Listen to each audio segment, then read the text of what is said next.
Listen here now, folk.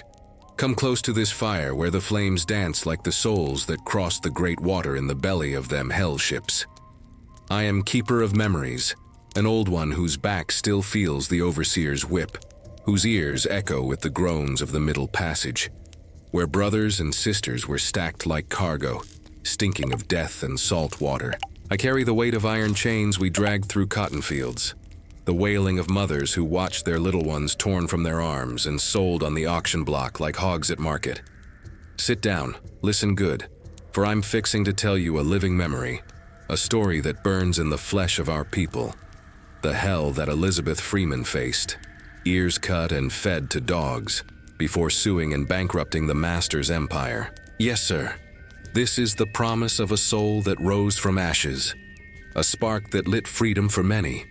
Let me, with the hoarse voice of the ancestors, paint this picture for you, word by word, till you feel the blood running in your veins like the River Jordan. This ain't no fairy tale, child. This here is testimony, this here is truth soaked in blood and tears. And the old ones say, what's witnessed must be told, lest the suffering be for nothing. Now you see, people, the fire's burning low, but the story burns eternal. In them days of deep sorrow, round about 1742 or thereabouts, Lord have mercy, nobody kept proper record of when black babies was born. We wasn't counted as human, just property. There came into this world a girl child. They named her Bett, just Bett. No family name, no lineage spoken, no ancestral home remembered. The old folks say she first drew breath somewhere in the Dutch lands of New York. Maybe Claverick, maybe elsewhere. The truth got swallowed up like so much else. But this I tell you now, that child carried Africa in her blood, though she never saw them shores. Her mama and papa before her came from that great water crossing, from the belly of them slave ships where folks was packed tighter than dried fish, where the stench of death and human waste made strong men weep, where many chose to jump overboard and meet the sharks rather than face what waited in this new world. Sweet Jesus, the stories the old ones told. How the ocean still carries the cries of our people. How every wave that crashes on the shore is a soul calling out. Bett grew up knowing only bondage. She was just a little slip of a thing when she and her sister Lizzie became property of a Dutch man named Peter Hogeboom. Don't tell me that. A man who spoke of God on Sundays and traded in human flesh on Mondays. Them Dutch colonies in New York was just as cruel as any southern plantation, child. Don't be fooled by geography. The child Bett learned early what it meant to be owned. She learned to move quiet-like, to keep her eyes down, to swallow rage like bitter medicine. She was strong-backed, even young, with hands that could work from can't see morning till can't see night. Her skin was dark as the African night her grandparents remembered, and her eyes, Lord of glory. Her eyes held something the white folks couldn't break. Old wise ones recognized it, the spirit of them that survived the crossing, them that refused to be fully conquered. She watched. That child did. She listened when she wasn't supposed to. Standing in corners of the big house, serving at table, she heard conversations meant only for white ears. She learned the ways of her captors, studied their weaknesses, filed away every scrap of knowledge like a root doctor gathering herbs. Folks swear on their lives she had her mama's gift, that second sight, that knowing. Some say her mama was a conjure woman from the old country, knew the ways of herbs and roots, could read signs in the earth and sky. Whether true or not, Bett carried something powerful in her spirit. The ancestors walked with her, though she didn't yet know their names. In 1744, when Bett was just a young girl, still green, still learning the full weight of her chains, Peter Hogeboom's daughter Hannah married a man, a wealthy man, a powerful man, a man whose name would become branded on Bett's soul like hot iron on flesh, Colonel John Ashley. Now listen here, child. John Ashley was what they called a patriot. He was one of them men who gathered in parlors and churches, speaking fine words about liberty and freedom, about the rights of man, about throwing off British tyranny. Suffering so bad, the irony of it. Here was a man talking revolution while he owned human beings. Here was a man drafting documents about equality while his boot was on black necks. Ashley was rich, owned land stretching far as the eye could see in Sheffield, Massachusetts. He had money from trade, from farming, from the labor of enslaved hands. He wore fine clothes, ate fine food, lived in a fine house, all of it built on backs like Bett's. And as a wedding gift, great God in heaven, as a wedding gift to his daughter Hannah, Peter Hogaboom gave her Bett and Lizzie. Gave them. Like furniture, like cattle, like objects with no more humanity than a chair or a plow. Bett was passed from one master to another like a sack of grain. She became property of Hannah Ashley, and through her, property of Colonel John Ashley. From Dutch hands to English hands, but the chains felt the same. The whip sang the same song. The suffering was just as deep. The day they told her she was leaving, merciful Lord. The day they said she and Lizzie would go north to Massachusetts with the newly married couple, Bett felt something break inside her chest. Or maybe not break, maybe harden. Like iron in the forge, heated and beaten and made stronger. She was just a child, but already she understood the terrible mathematics of slavery. You were worth what someone would pay. Your life could be traded for horses, for land, for favors between white men. Your children would be born into the same bondage. Your grandchildren too. Forever and ever, amen, world without end. The journey from New York to Sheffield felt like crossing into deeper hell. Massachusetts was cold. Lord, how the wind cut. Nothing like what the old ones described of Africa's warmth. The Ashley house sat on a hill, surrounded by fields and forests, isolated from other settlements. It was beautiful in the way a prison can be beautiful. All that land, all that space, but none of it yours to claim. Bett and Lizzie were shown to the quarters. Small, cramped, cold as a tomb in winter. They would work in the house, serving Hannah and John, tending to every need, every whim, every cruel demand. House servants had it better than field hands, the white folks said. But better is still bondage. Better is still chains. That first night in the Ashley quarters, Bett lay awake on the hard ground, listening to Lizzie's breathing beside her, listening to the wind howl outside like the cries of lost souls. The silence of death hung heavy. She thought of their mama, wherever she was. Sold away, dead, disappeared into the cruel machinery of slavery. She thought of the crossing her grandparents made, of the Africa they described in whispered stories, of kings and queens and freedom that seemed like fairy tales now. And she made a promise. Not out loud, spoken promises could be dangerous, but in her heart, where the ancestors heard everything, I will not die in these chains. Somehow, some way, I will see freedom. The old ones warned us, be careful what you promise the ancestors, child, because they listening, and they hold you to account. Now you see, people, this was just the beginning. The poisoned gift had been given. The trap was set. And Bett's life as property of the Ashley house began in earnest. The night fell like a curse over Sheffield, and in the quarters, young Bett lay with eyes wide open, already plotting in ways she didn't yet understand. Her soul was already sold by men who claimed ownership. But her spirit, that belonged to the ancestors, that belonged to Africa, that belonged to God. And that's how it all started. Folks swear on their lives they seen it with their own eyes, the way Hannah Ashley looked at Bett and Lizzie that first morning in Sheffield. Not like they was people, not even like they was valuable livestock you'd treat with some care. No sir, like they was nothing, less than nothing. Objects placed in her household by her father's hand, objects she could do with as she pleased. Now listen here, child. Hannah Ashley was what polite society called a refined lady. She wore silk dresses and fine lace. She attended church on Sundays and sang hymns with a sweet voice. She poured tea for visitors and discussed literature and politics. But underneath all that refinement lived something cold and cruel as a winter snake. Colonel John Ashley, her husband. He was too busy with his important business to notice much what happened in the house. He was building his empire, acquiring more land, more influence, more power. He met with other Massachusetts men to discuss independence from Britain, to draft constitutions, to philosophize about natural rights and human dignity. Sweet Jesus, the hypocrisy of it. The man wrote documents about freedom while he owned human beings in his own home. But Hannah, she was there every day, watching, commanding, finding fault. And she took to exercising her power over Bett and Lizzie like a child with a cruel game. In them days of deep sorrow, Bett learned the routines of the Ashley household. Up before dawn, can't see morning to light fires in all the hearths. The Massachusetts cold cut through thin clothing like knife blades. Her fingers would go numb hauling water from the well, stoking fires, preparing breakfast for the master and mistress who slept in warm beds while she froze in the quarters. Cook the meals, serve at table, silent as a ghost, invisible as air.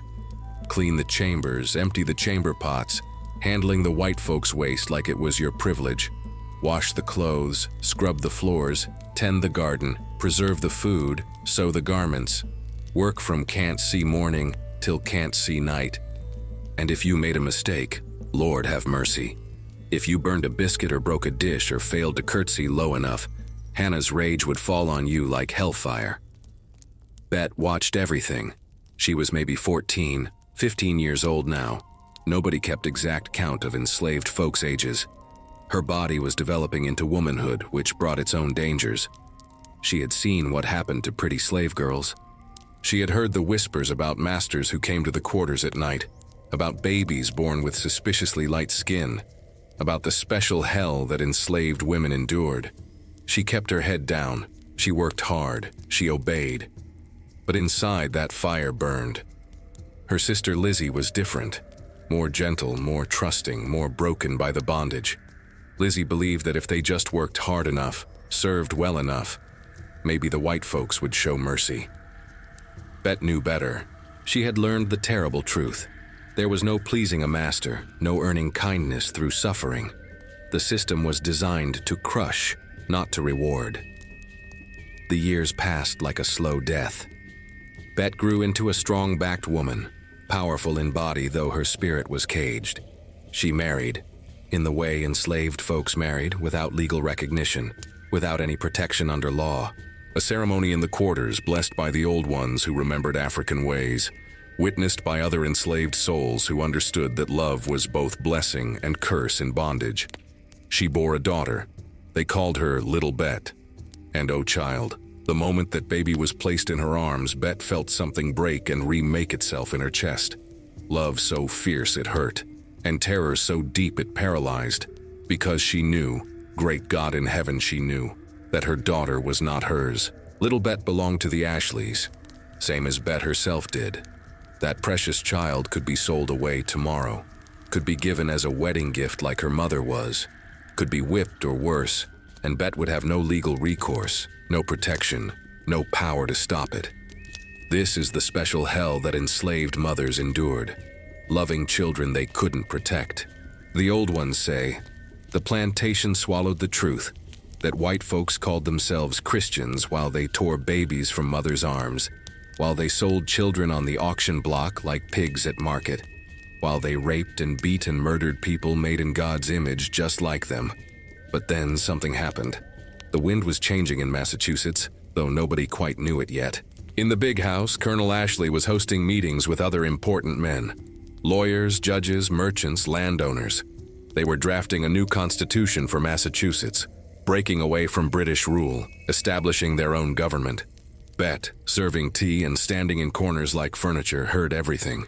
She heard them debate about natural rights, about equality, about the dignity of man. She heard one man read aloud from a draft document. All men are born free and equal, and have certain natural, essential, and unalienable rights. Born free and equal. The words burned into her mind like a brand. She didn't know how to read or write. That was forbidden for enslaved people. But she could listen, she could remember, she could understand.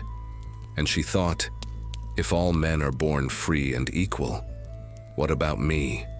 What about Lizzie? What about little Bett? But she said nothing. Not yet, the old folks say, meddled where he shouldn't gets a man killed.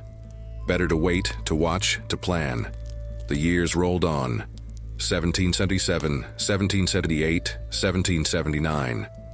The revolution raged. Men died for freedom. White men's freedom. Meanwhile, in the Ashley house, enslaved people still served, still suffered, still endured. Hannah Ashley's temper grew worse as she aged.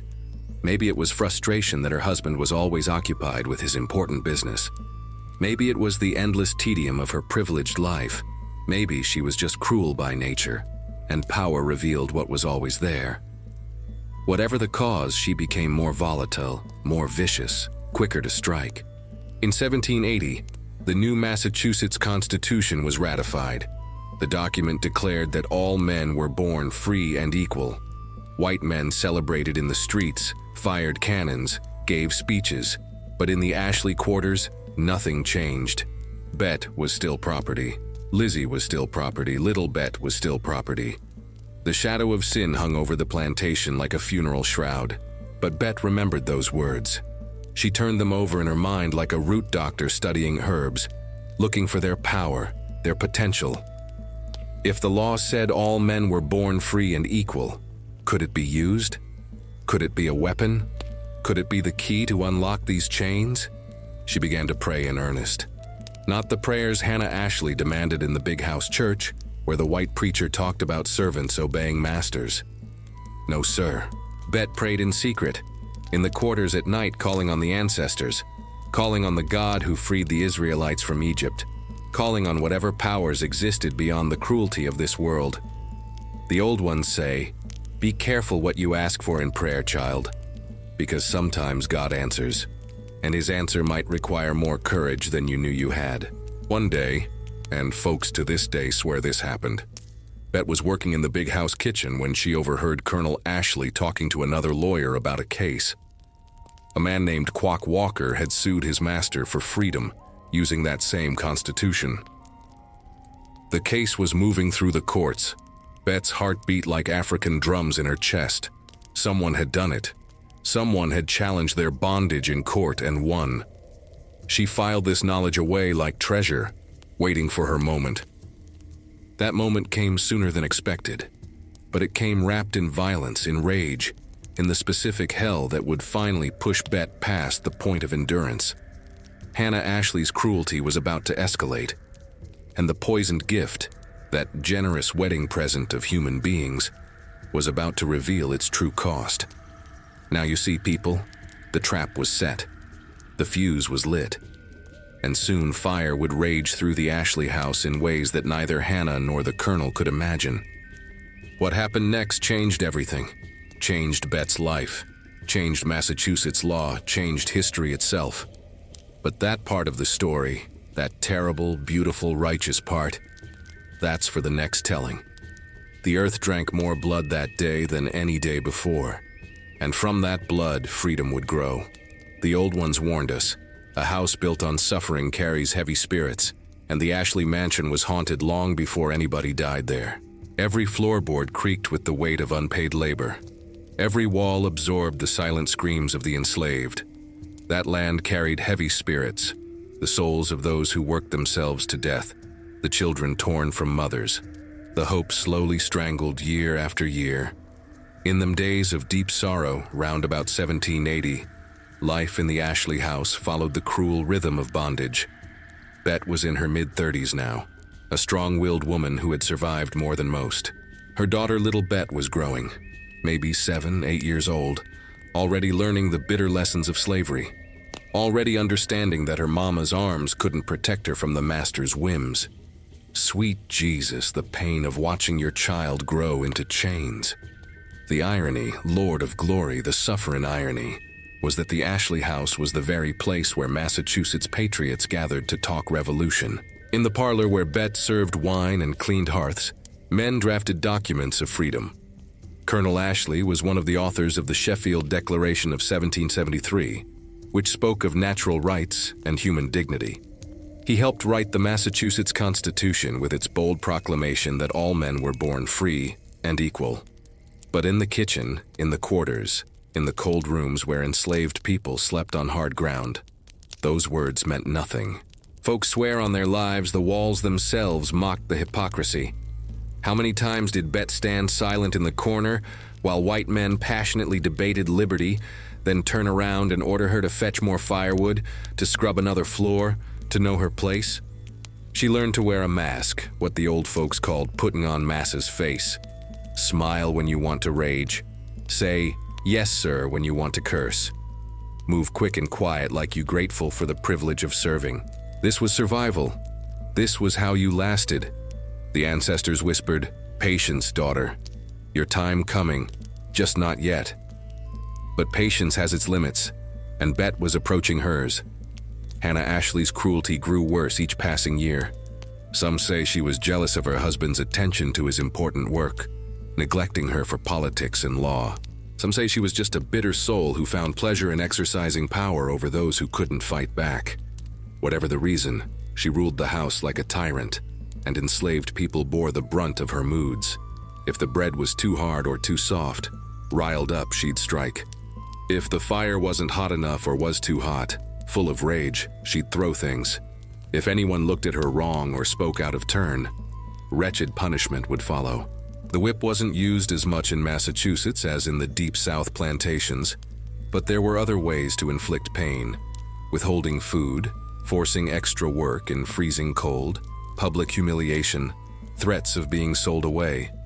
Bett endured it all with that iron will the ancestors gave her. But she watched. Oh, how she watched. She noticed that when important visitors came, judges, lawyers, politicians, Colonel Ashley would make sure the house looked prosperous and well-run. He wanted to project success, refinement, civilization, and that meant Bett and the other enslaved people had to appear, if not happy, then at least not obviously suffering. She learned this was her leverage. Appearance mattered to these white folks. Reputation mattered. Being seen as cruel or barbaric mattered, especially now that they were building a new republic based on Enlightenment ideals. During these years, Bett developed her skills as a healer and midwife. The old ones had taught her about herbs and roots, not conjure exactly, though she knew some of that too, but practical medicine: yarrow for wounds, willow bark for pain, mint for stomach troubles, raspberry leaf for women's ailments. She became the person other enslaved people came to when they were sick or injured, when babies were being born, when someone needed tending.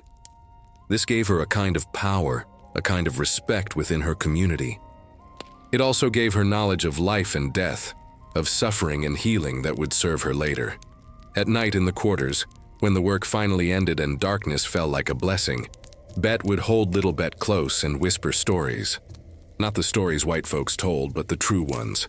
Memories passed down from those who survived the Middle Passage.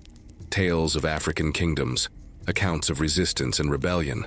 She told her daughter about Nat Turner's visions down in Virginia, about Denmark Vesey's planned uprising in Charleston, about countless unnamed souls who chose death over bondage. "You listen here now," she'd whisper. "You born into chains, but that don't mean you stay in chains forever. Somewhere inside you lives a free woman. Don't ever forget her. Don't ever let them kill her." Little Bett would nod, eyes wide in the darkness, and Bett prayed, Lord, how she prayed, that her daughter would live to see freedom, that somehow, despite all evidence to the contrary, the promise in those white men's documents would someday apply to black people too. In the big house parlor, Colonel Ashley and his friends continued their debates. They spoke of tyranny and liberty, of King George's oppression, of the sacred rights of Englishmen. Bett heard it all, and one night, serving dinner to a table full of lawyers and patriots, she heard something that made her heart stop. One man was discussing the Massachusetts Constitution's Declaration of Rights. Another argued about how it should be interpreted. A third, a young lawyer named Theodore Sedgwick, said something Bett would never forget. If the document means what it says, then slavery cannot legally exist in this state. The words are clear. All men are born free and equal. The room went quiet for a moment. Uncomfortable shuffling. Then Colonel Ashley laughed, not a real laugh, but the kind men make when they're nervous, and changed the subject. But Bett had heard, and the words burned in her mind like a brand.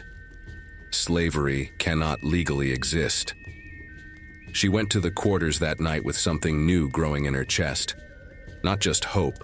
Hope was too fragile, too easily crushed. This was something harder. Determination? Resolve. The ancestors whispered louder now. Soon, daughter, soon. The year 1781 was approaching. In that year, everything would change. The hell that Elizabeth Freeman faced was building to its terrible climax.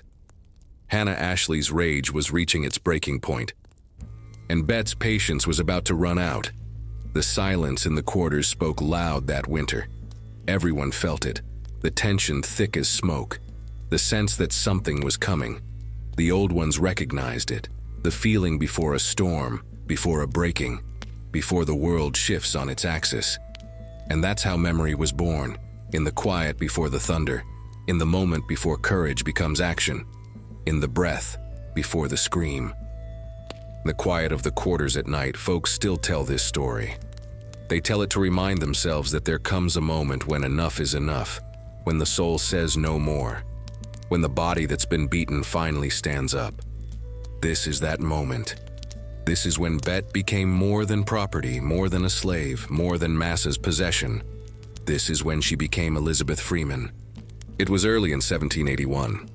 Winter still gripping Massachusetts with icy fingers, the kind of cold that gets in your bones and won't let go. The Ashley house was tense. Colonel Ashley was occupied with legal matters and political concerns. The new state government was forming. Courts were being established, and the question of slavery's legality under the new Constitution was percolating through society like poison in water. Hannah Ashley was in one of her moods. The old folks say some people carry hell inside them, and when they can't release it on those equal to them, they pour it on those beneath. Hannah was such a soul. Whatever frustrations plagued her, her husband's inattention, her own bitter heart, the changes happening in society that she couldn't control, she took it out on the enslaved people in her household. Bett was in the kitchen that day with her sister Lizzie. Maybe little Bett was there too. Accounts differ, and memory sometimes protects the young by hiding them from the worst scenes. They were preparing the midday meal, working in that practiced silence that enslaved people perfected, trying to be invisible while doing visible work.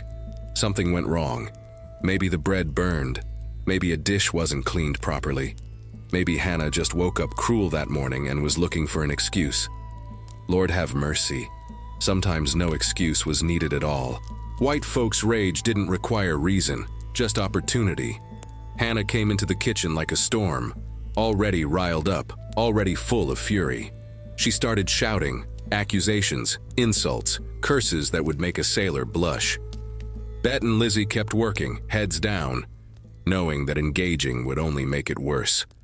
But silence can enrage a bully as much as talking back. Then Hannah saw the fire shovel, that long iron tool used to move coals and tend the hearth. It had been sitting in the fire, hot as hell itself, the metal glowing red. And in her rage, she grabbed it. The old ones say that moment stretched out like eternity.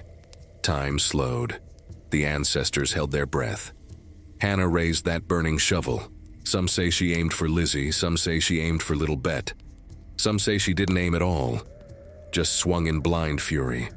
But Bett saw it coming, and in that split second, she made a choice. She stepped between the shovel and its target. Crack! The hot metal struck Bett's arm. Some accounts say her shoulder, others say her forearm. The searing pain was beyond description. Flesh burned, skin bubbled and split. The smell of cooked meat filled the kitchen. Bett screamed, a sound torn from the depths of her soul. A sound that carried all the pain of her 30-some years in bondage, all the accumulated suffering of her people. She fell to her knees, clutching her arm. The burn was deep, vicious, permanent. It would leave a scar she would carry the rest of her life, a mark she would later refuse to hide, wearing it like a badge of honor, like proof of white folks' cruelty. Hannah stood there, breathing hard, the shovel still in her hand. Maybe she was shocked by what she'd done. Maybe she felt nothing at all. She dropped the shovel and walked out, leaving Bett writhing on the floor. Lizzie and the others rushed to help. They dragged Bett to the quarters, laid her on the hard bed, tried to treat the wound with what little they had. Cold water, rags, herbs if they were lucky. Bett drifted in and out of consciousness. the pain radiating through her entire body like fire in her veins. But even through the agony, something was happening inside her.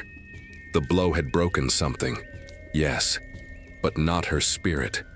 It had broken the last chain of fear that held her obedient. It had shattered the illusion that submission would bring mercy, that good behavior would earn kindness.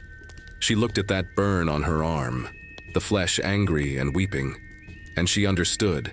This was Hannah's mark of ownership, as clear as any brand on cattle. This was the price of being property. This was the cost of silence. And Bett decided, no more. When she could finally speak through the pain, she said to Lizzie, "I heard lawyer Sedgwick say slavery ain't legal no more under the Constitution. I'm gonna find him. I'm gonna ask him to help me." Lizzie was frightened bad. "Bett, you can't. They'll sell you south. They'll kill you." But Bett's eyes held that fire the ancestors gave her. "Then they kill me free. I ain't staying here no more. I ain't being property no more. That Constitution say all men born free and equal. If I was born, then I was born free. And if I'm free by law, then these chains is illegal." The logic was simple, powerful, dangerous. It would either save her or destroy her. There was no middle ground. Over the next few days, as her burn slowly healed into that terrible scar, Bett planned. She couldn't just run away. She had little Bett to think of, and besides, running solved nothing. They'd hunt you down, bring you back worse than before. The patty rollers had dogs and guns and no mercy. No, Bett had a different idea. She would use the white folks' own words against them. She would take them at their word that all men were born free and equal. She would force them to either live up to their ideals or admit they were hypocrites. One day, when her arm was healed enough to move, she left the Ashley property. Just walked away. Didn't run, didn't sneak. Walked. Like a free woman. Like someone who had every right to move through the world without permission. She went to the home of Theodore Sedgwick, that young lawyer she'd heard arguing about the Constitution. She knocked on his door, and when he answered, she looked him straight in the eye, something enslaved people weren't supposed to do, and said, "Sir, I heard you say that under the Constitution, I'm supposed to be free. I need you to prove it. I need you to take my case to court." The ancestors whispered, "Now, daughter, now is your time." Sedgwick stood there stunned. He knew Bett, knew she belonged to Colonel Ashley, knew what she was asking could destroy her or save her, nothing in between. He saw the scar on her arm, still raw and angry. He saw the determination in her eyes. He saw, perhaps for the first time, not property but a human being demanding her rights. And he said, "Come in. Let's talk." That conversation changed everything. It set in motion a legal case that would end slavery in Massachusetts. It transformed Bett from property into Elizabeth Freeman. It proved that sometimes the most powerful weapon is the courage to demand what's already yours by right. But the road ahead was treacherous. The hell Elizabeth Freeman faced wasn't over. It was just beginning. Colonel Ashley would fight to keep his property.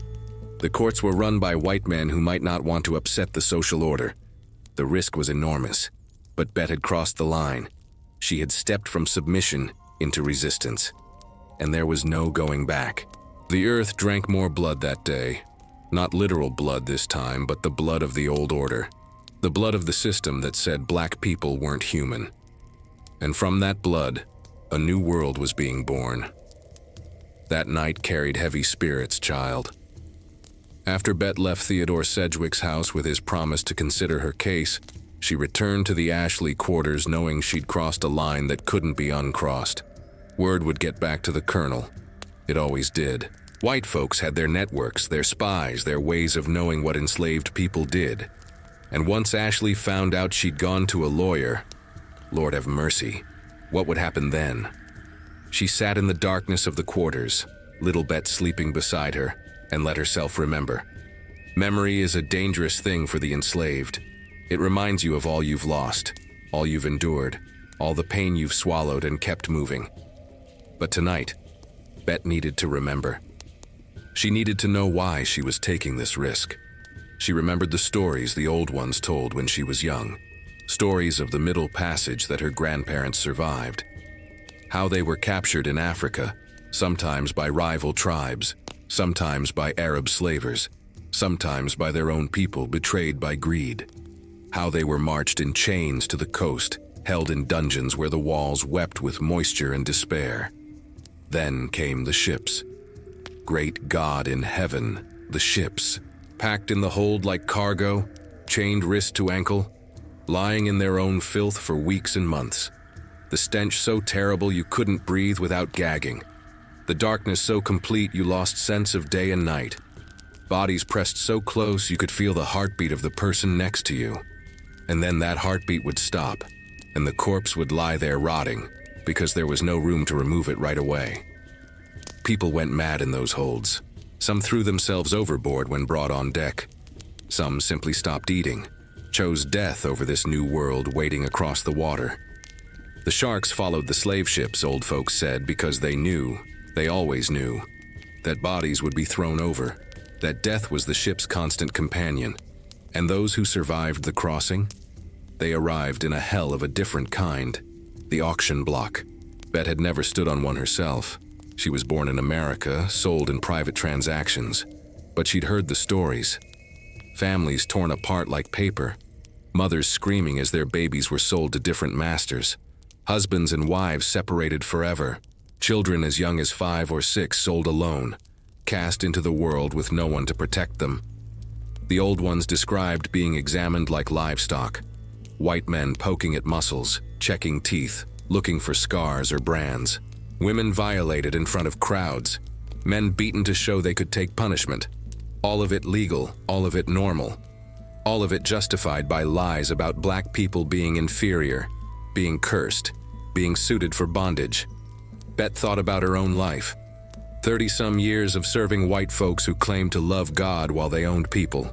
Working from before sunrise to after sunset, every day, no days off, no wages, no choice.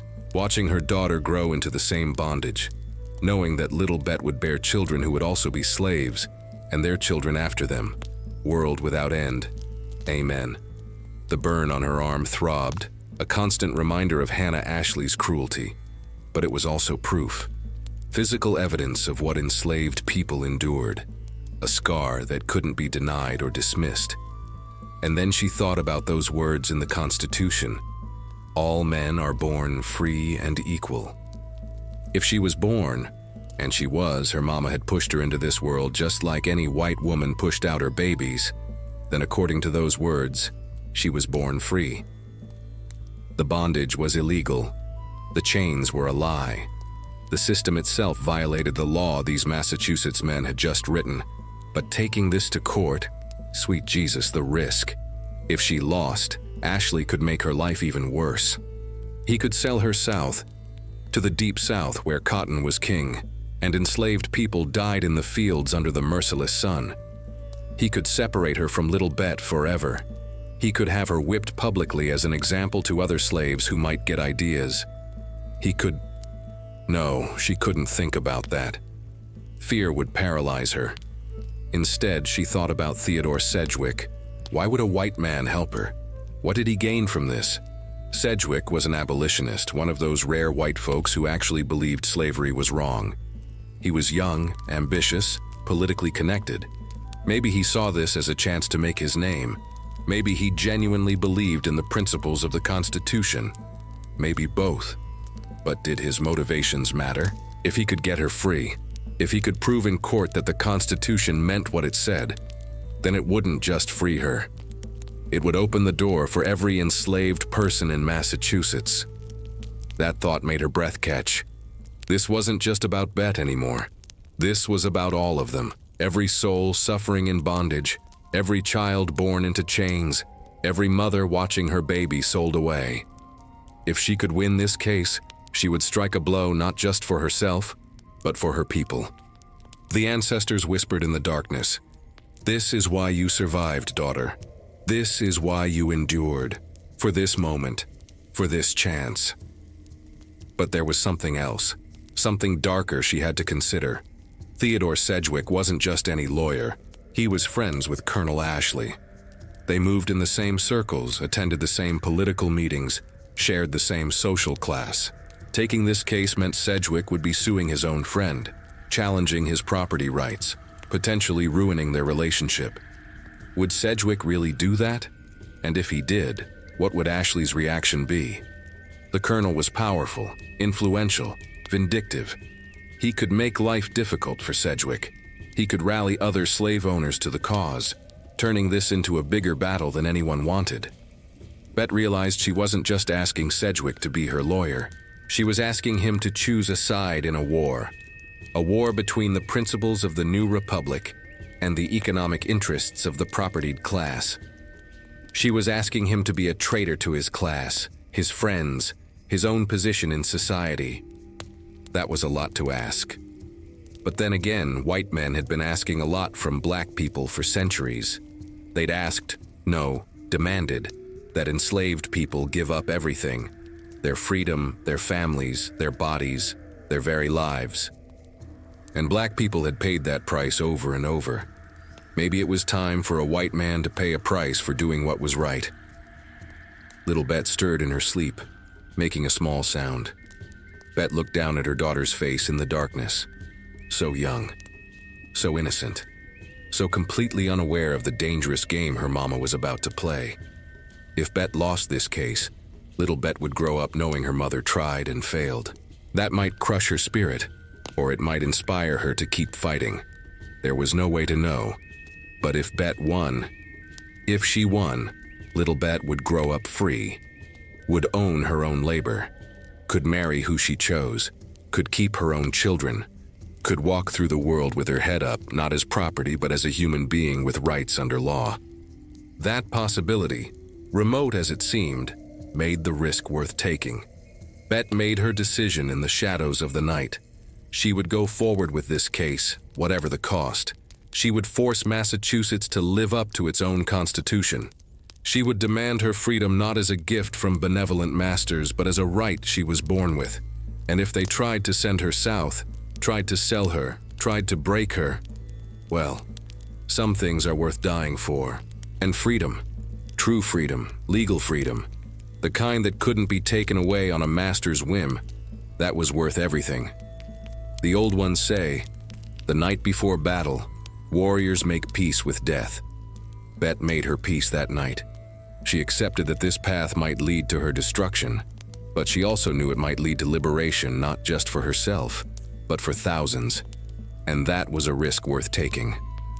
In the morning, she would go back to Sedgwick and tell him, yes, file the case. Take on the colonel, challenge the system.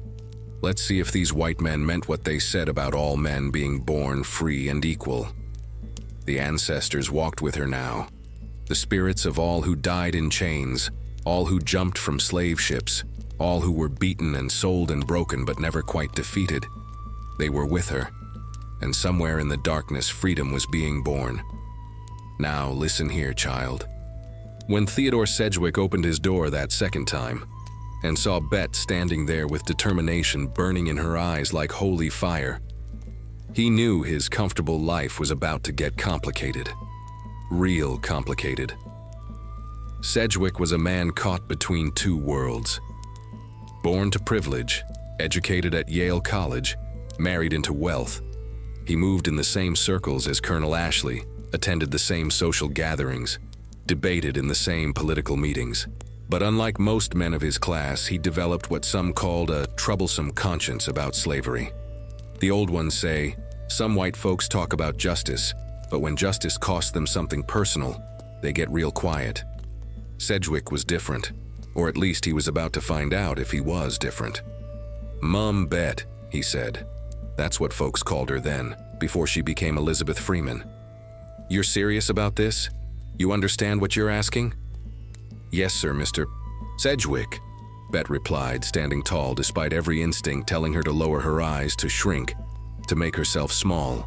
I'm asking you to prove that Constitution means what it says, that I was born free, just like you, that these chains is illegal.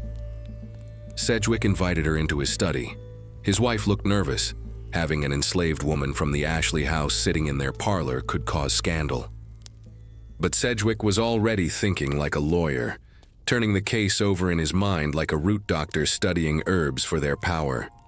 "The legal argument is sound," he said slowly. "The 1780 Massachusetts Constitution declares all men are born free and equal. If taken literally, and I believe it should be, then slavery violates the fundamental law of this state." "Then why you hesitating, sir?" Bett asked. Her boldness surprised even herself, but she'd come too far to be meek now. Sedgwick looked at her, really looked at her, and maybe for the first time saw not property but a person of remarkable courage, a person who understood the law better than most white folks, despite never learning to read. "Because John Ashley is my friend," Sedgwick admitted. "We've worked together on political matters. We share the same vision for Massachusetts, for the new republic. If I sue him, you lose a friend," Bett finished for him. "But sir, I lost my mama to slavery. My daughter facing the same chains I wore. I lost my freedom the day I was born. So forgive me for saying, but your friendship don't seem like too high a price." Sweet Jesus, the silence that followed those words. Sedgwick sat back in his chair like he'd been struck, because Bett was right and he knew it. The cost she was asking him to pay, a friendship, some social standing, maybe some business connections, was nothing compared to what enslaved people paid every single day. "You're right," he said finally. "God help me, you're right. I'll take your case." But then he added something that made Bett's heart sink. "However, I need to strengthen it. One plaintiff might not be enough. If we had another enslaved person willing to sue alongside you, it would show this isn't just about one disgruntled servant, but about a systemic violation of constitutional rights." Bett understood immediately. He needed another body, another soul willing to risk everything. That's when they thought of Brom. Brom was a man enslaved by Ashley, strong-backed, in his 40s, worked mostly in the fields and stables. He wasn't as close to the big house as Bett, didn't hear the constitutional debates, didn't have her way with words or her burning sense of injustice made personal by Hannah's cruelty. But he was tired. Lord, how tired he was of bondage. Sedgwick sent word through careful channels. You couldn't just openly recruit enslaved people to sue their masters. That was dangerous for everyone involved. But within a few days, Brom came to Sedgwick's house under cover of darkness. Folks swear on their lives that conversation changed Massachusetts history. "Brother Brom," Bett said to him in Sedgwick's study, "we got a chance here.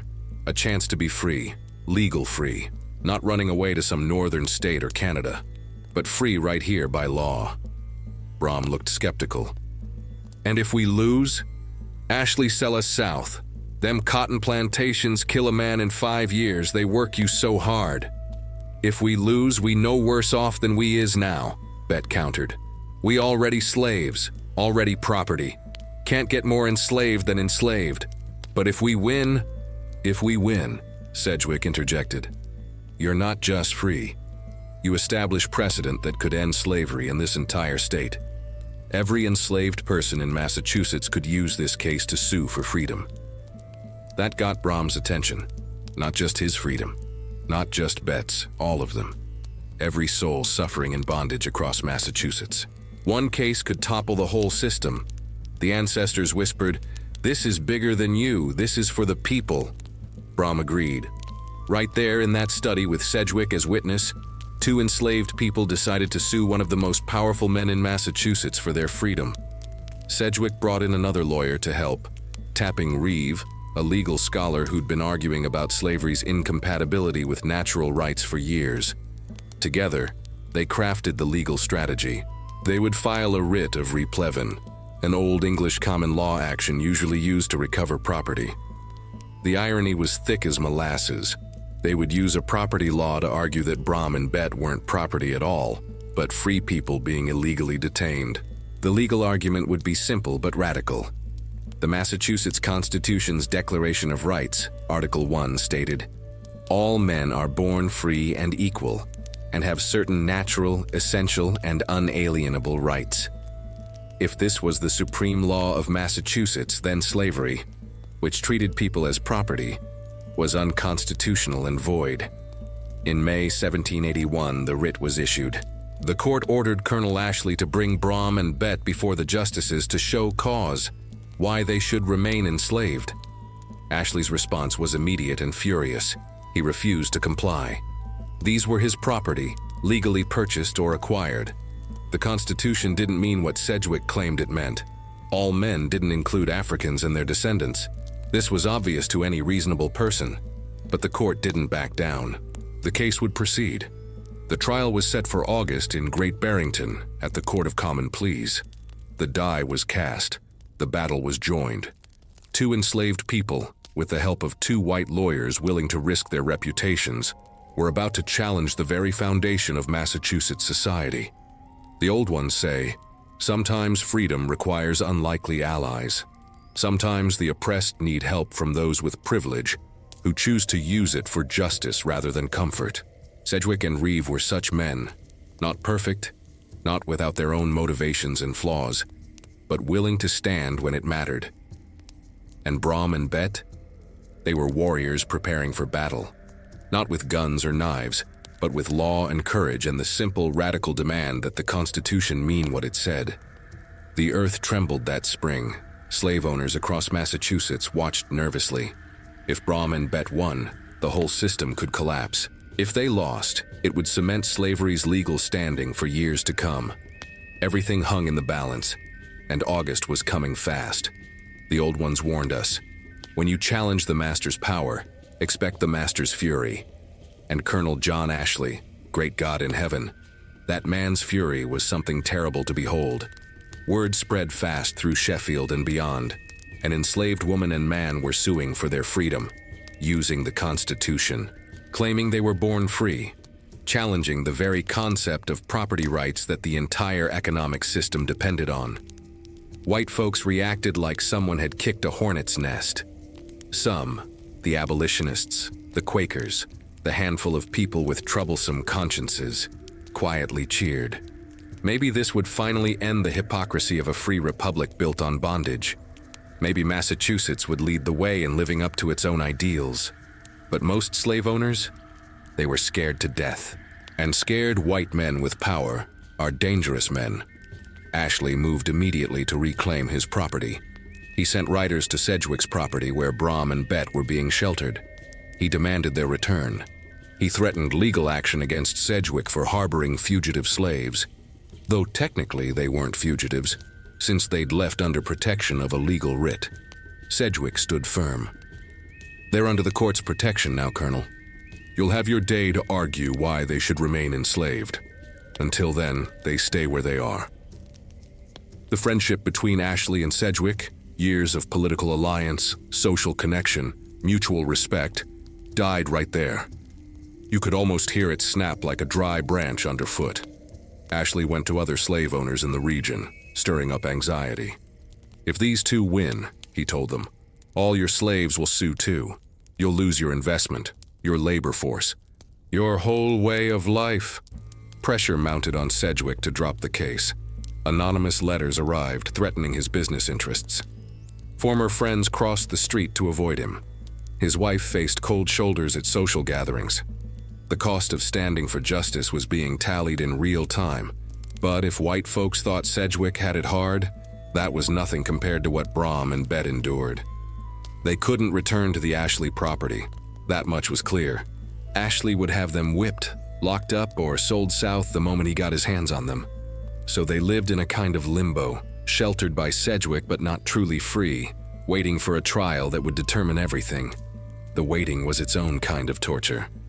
Bett worried constantly about little Bett, still at the Ashley house. Ashley couldn't legally sell the child. She was technically Bett's property. No, wait. Bett was property, so little Bett was Ashley's property. The logic of slavery twisted the mind and broke the heart. What if Ashley punished the child for her mother's defiance? What if he sold her out of spite before the trial? Bett couldn't sleep. Every night she lay awake, imagining her daughter scared and alone, calling for a mama who wasn't there. The ancestors knew this pain, the special torture of enslaved mothers, loving children they couldn't protect. Brom faced his own demons. He was older. had lived in chains longer. Part of him wondered if they were fools. Even if they won, would white society accept them as free? Or would they be trapped in a different kind of bondage, free by law but hated and persecuted by white neighbors? And if they lost, Lord have mercy, if they lost, Ashley would make an example of them. Public whipping at minimum. Sail to the deep south most likely. Separation from everything and everyone they knew. A slow death in the cotton fields of Georgia or the sugar plantations of Louisiana, where they worked enslaved people literally to death and just bought more from the slave markets to replace them. The stakes couldn't be higher. Meanwhile, Ashley built his legal defense. He hired the best lawyers money could buy, men who'd argue that the Constitution didn't mean what Sedgwick claimed, that all men was never intended to include Africans and their descendants, that property rights were sacred and enshrined in law, that freeing slaves would lead to economic chaos. They had history on their side. Slavery had existed in Massachusetts since the 1600s. Generations of legal precedent supported it. The Bible was quoted to justify it. Even some of the men who wrote the Constitution owned slaves themselves, a fact that weakened the anti-slavery argument. Ashley's lawyers also planned to argue that even if slavery was technically illegal under the new Constitution, Brom and Bett were servants for life, a legal fiction that tried to distinguish New England servitude from Southern chattel slavery. Same chains, different name, but maybe enough to confuse a jury. The community divided. Some white people, poor farmers who'd never owned slaves, religious folks troubled by the immorality of it all, young idealists who believed in the Revolution's promises, quietly supported Brom and Bett. Others, the propertied class, traditional conservatives, people whose wealth depended on maintaining the status quo, rallied around Ashley. And the enslaved people? They watched and waited and prayed. Every slave in Massachusetts knew about this case. It was whispered in the quarters late at night, discussed in coded language when masters weren't listening, held up as either a beacon of hope or a cautionary tale depending on who was speaking. If Brom and Bett won, it could trigger a wave of freedom suits.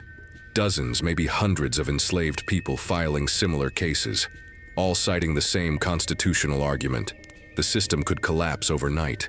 If they lost, it would crush the spirit of resistance, prove that white men's promises of equality were just empty words, cement slavery's legal standing for years or decades to come. No pressure, just everything riding on one trial. June passed into July.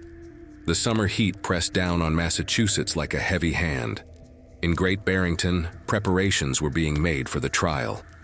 The courthouse was small, simple, nothing grand. But what would happen there could change history. Sedgwick and Reeve worked day and night preparing their arguments. They gathered every scrap of legal precedent they could find, every philosophical argument about natural rights, every religious text that condemned slavery. They practiced their courtroom presentations, anticipating every counter-argument Ashley's lawyers would make. Bett and Brom couldn't do much but wait, and waiting, for people whose entire lives had been controlled by others, who'd never had the luxury of patience because masters demanded immediate obedience, was agony. Bett spent her days helping in Sedgwick's household, not as a slave, but as someone earning her keep. It was strange, this taste of something almost like freedom. She could refuse a task if she wanted, though she didn't, grateful for Sedgwick's protection. She could speak her mind. She could make decisions about her own time. It made the thought of losing the case even more unbearable. Having tasted even this limited freedom, how could she go back to chains?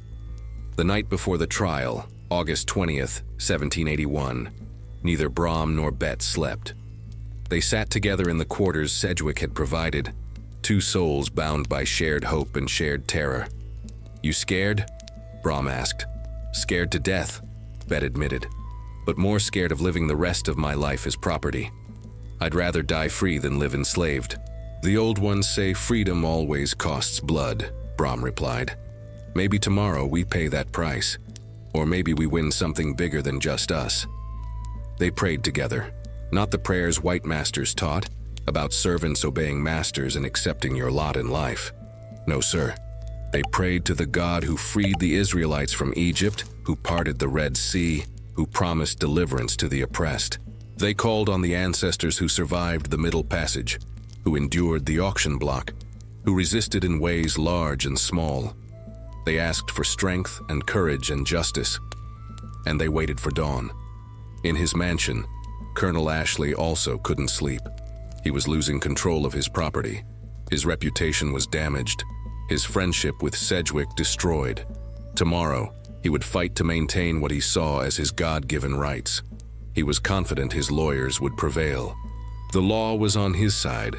Precedent was on his side. Common sense was on his side. But somewhere deep down, maybe he felt the earth shifting. Maybe he sensed that the world was changing, that the revolution's promises couldn't be contained to white men forever, that the words he'd helped write, "All men are born free and equal," were about to be tested in ways he never intended. August 21st, 1781, dawned clear and hot. The day of reckoning had arrived. In a few hours, everything would change. Either slavery in Massachusetts would begin to crumble, or it would be reinforced with the power of judicial precedent. Brom and Bett dressed carefully that morning. They wanted to look dignified, human, worthy of freedom. They walked to the courthouse flanked by Sedgwick and Reeve, knowing that every eye in Great Barrington was watching. The chains had tightened as much as they could. Now it was time to see if they would break or hold. Listen here now, child. The courthouse in Great Barrington wasn't nothing fancy, just a simple wooden building where white men gathered to dispense what they called justice. But on August 21st, 1781, that small room held the weight of history. Every seat was filled. White folks crowded in, some supporting the cause of freedom, most there to watch the spectacle of slaves daring to challenge their master in court. And in the back, where they were allowed to stand but not sit, were the enslaved and free black people of the region, silent witnesses to their own fate being decided by white men. The old ones say, in them days, justice was whatever white men decided it was. But sometimes, just sometimes, the law says one thing and white men's prejudices say another. And you can use that contradiction like a wedge to crack open the door to freedom. That's what Theodore Sedgwick was counting on. Bett sat in the front of the courtroom, spine straight as an iron rod despite every instinct to shrink and hide. She wore a simple dress, clean and mended. The scar on her arm, that terrible burn from Hannah Ashley's shovel, was visible for all to see. She wanted them to see it, wanted the jury to understand what slavery looked like in the flesh. Brom sat beside her, hands clasped, face carved from stone. He'd survived 30-some years of bondage. He could survive this too. Across the aisle sat Colonel John Ashley, flanked by his lawyers. He wouldn't even look at Bett and Brom. To acknowledge them as human beings capable of bringing suit would be to admit they were more than property. And he wasn't ready for that admission. The judge entered, a white man, of course, from the same class as Ashley. But he was also a man sworn to uphold the law, including the new Massachusetts Constitution. That tension, between his personal interests and his legal obligations, would determine everything. The trial began. Ashley's lawyers went first, as was customary in replevin cases. Their argument was simple. Brom and Bett were property, legally acquired under laws that had governed Massachusetts for over a century. Property rights were sacred, enshrined in English common law and colonial precedent. To deny a man his property was to undermine the entire social order. "Your Honor," Ashley's lead attorney intoned, "these are not free persons wrongly detained. They are servants for life, bound to Colonel Ashley by law and custom. The plaintiff's entire case rests on a misinterpretation of the Constitution. When our founders wrote that all men are born free and equal, they meant free white men of property. This is obvious to any reasonable person." He continued, voice dripping with condescension, "to suggest that Africans and their descendants, people who in their native lands lived in barbarism and ignorance, are equal to civilized white men, is not only absurd, but dangerous. It would overturn the natural order, destroy our economy, and invite chaos." Sweet Jesus, the poison in those words. But this was the argument that had kept black people in chains for generations. The lie that we were less than human, that bondage was natural, that freedom would bring ruin. Some jury members nodded along, others looked uncomfortable, shifting in their seats. Bett watched them all, her heart beating like African drums, trying to read which way they might lean. Then it was Sedgwick's turn. He stood slowly, deliberately, every eye in the courtroom fixed on him. He was about to argue against a friend, against his class, against the economic interests of every slave owner in Massachusetts. But he was also about to argue for something bigger, the meaning of the Revolution, the promise of the Constitution, the soul of the new republic. "Your Honor, gentlemen of the jury," Sedgwick began, his voice clear and strong. "You have heard my learned colleague argue for property rights. And indeed, property rights are important in any civilized society. But there is a right that supersedes property, the right to one's own person, the right to liberty, the right to be free from bondage." He held up a copy of the Massachusetts Constitution. This document, which we ratified just last year, declares in Article 1, "All men are born free and equal and have certain natural, essential, and unalienable rights. Not all white men, not all men of property, all men, period." Sedgwick let that sink in, then continued. "Brom and Mum Bett were born. They were born of women, brought into this world the same way you and I were. If they were born, and if all men are born free and equal, then they were born free. Any chains placed on them after birth are illegal under our Constitution." Ashley's lawyers objected, arguing about original intent and reasonable interpretation. The judge allowed it, and a heated debate ensued about what the Constitution's framers really meant. But Sedgwick was ready. "Some of you may argue that the framers didn't intend to include Africans. But I say this, the law says what it says, not what we wish it said. If the framers wanted to exclude certain people, they should have written that explicitly. They didn't, and we must take them at their word." Then Sedgwick did something brilliant. He called attention to Bett's scar. "Gentlemen, I ask you to look at Mum Bett's arm. See that burn? That's what happens when property displeases its owner. That's what slavery looks like in the flesh. Colonel Ashley's wife struck her with a heated shovel. And under current law, that's perfectly legal. Because you can't assault property. You can't commit battery against a chair or a plow." He paused, letting the jury really look at Bett, at her scarred arm, at her dignified bearing despite everything she'd endured. "But if Brom and Mum Bett are human beings with natural rights, and I submit to you that they are, then that assault was a crime. Then their detention is kidnapping. Then everything that has been done to them under color of law is actually a violation of law." The courtroom was deathly quiet. Even those who supported slavery couldn't deny the logic. Even those who hated the idea of free black people had to reckon with what Sedgwick was saying. Tapping Reeve added supporting arguments about natural law, about the Revolution's principles, about how Massachusetts could lead the nation in actually living up to the ideals it proclaimed. He cited Enlightenment philosophers, biblical passages condemning oppression, and the fundamental contradiction of fighting for freedom from British tyranny while maintaining slavery at home. The jury listened. Some seemed moved. Others remained stone-faced, unmoved by appeals to conscience or consistency. Then came the most tense moment. Sedgwick asked if Bett could speak to the court. Ashley's lawyers objected strenuously. "Slaves cannot testify against their masters. This is established law." But the judge, showing either courage or curiosity, allowed it. "I'll hear what she has to say." Bett stood. Her legs trembled, but her voice was steady. "Your Honor, sir, I ain't much for fancy words. I never learned to read or write, but I got ears, and I heard you white gentlemen talking about liberty and freedom and natural rights. I heard you say all men are born free and equal, and I thought I was born. My mama pushed me into this world just like any mother.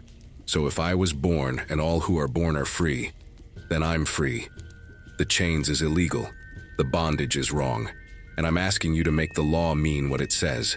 Simple, direct, unanswerable. The jury deliberated. Bett and Brom waited, barely breathing, while white men decided their fate.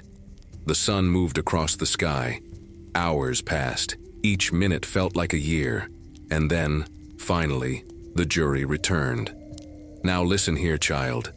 There are moments in history when the whole world holds its breath. When the ancestors lean in close from the other side to witness what the living will do. When heaven and earth pause to see if justice will prevail, or if cruelty will triumph once again.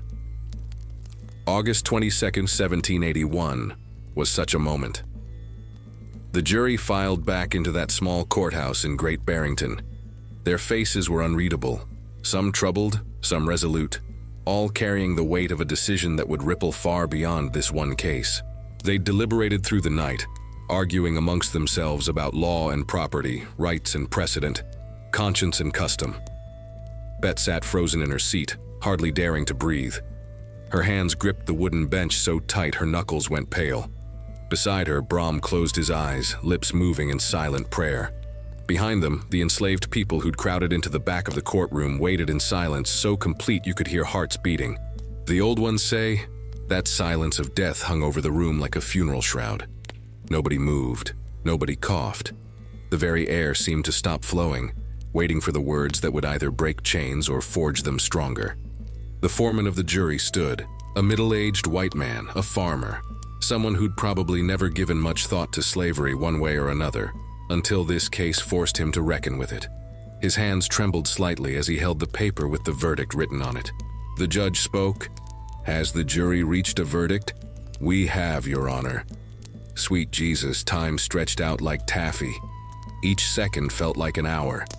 Bett could hear her own pulse thundering in her ears, could feel sweat trickling down her back despite the morning cool, could sense the ancestors crowding close, whispering prayers she couldn't quite make out.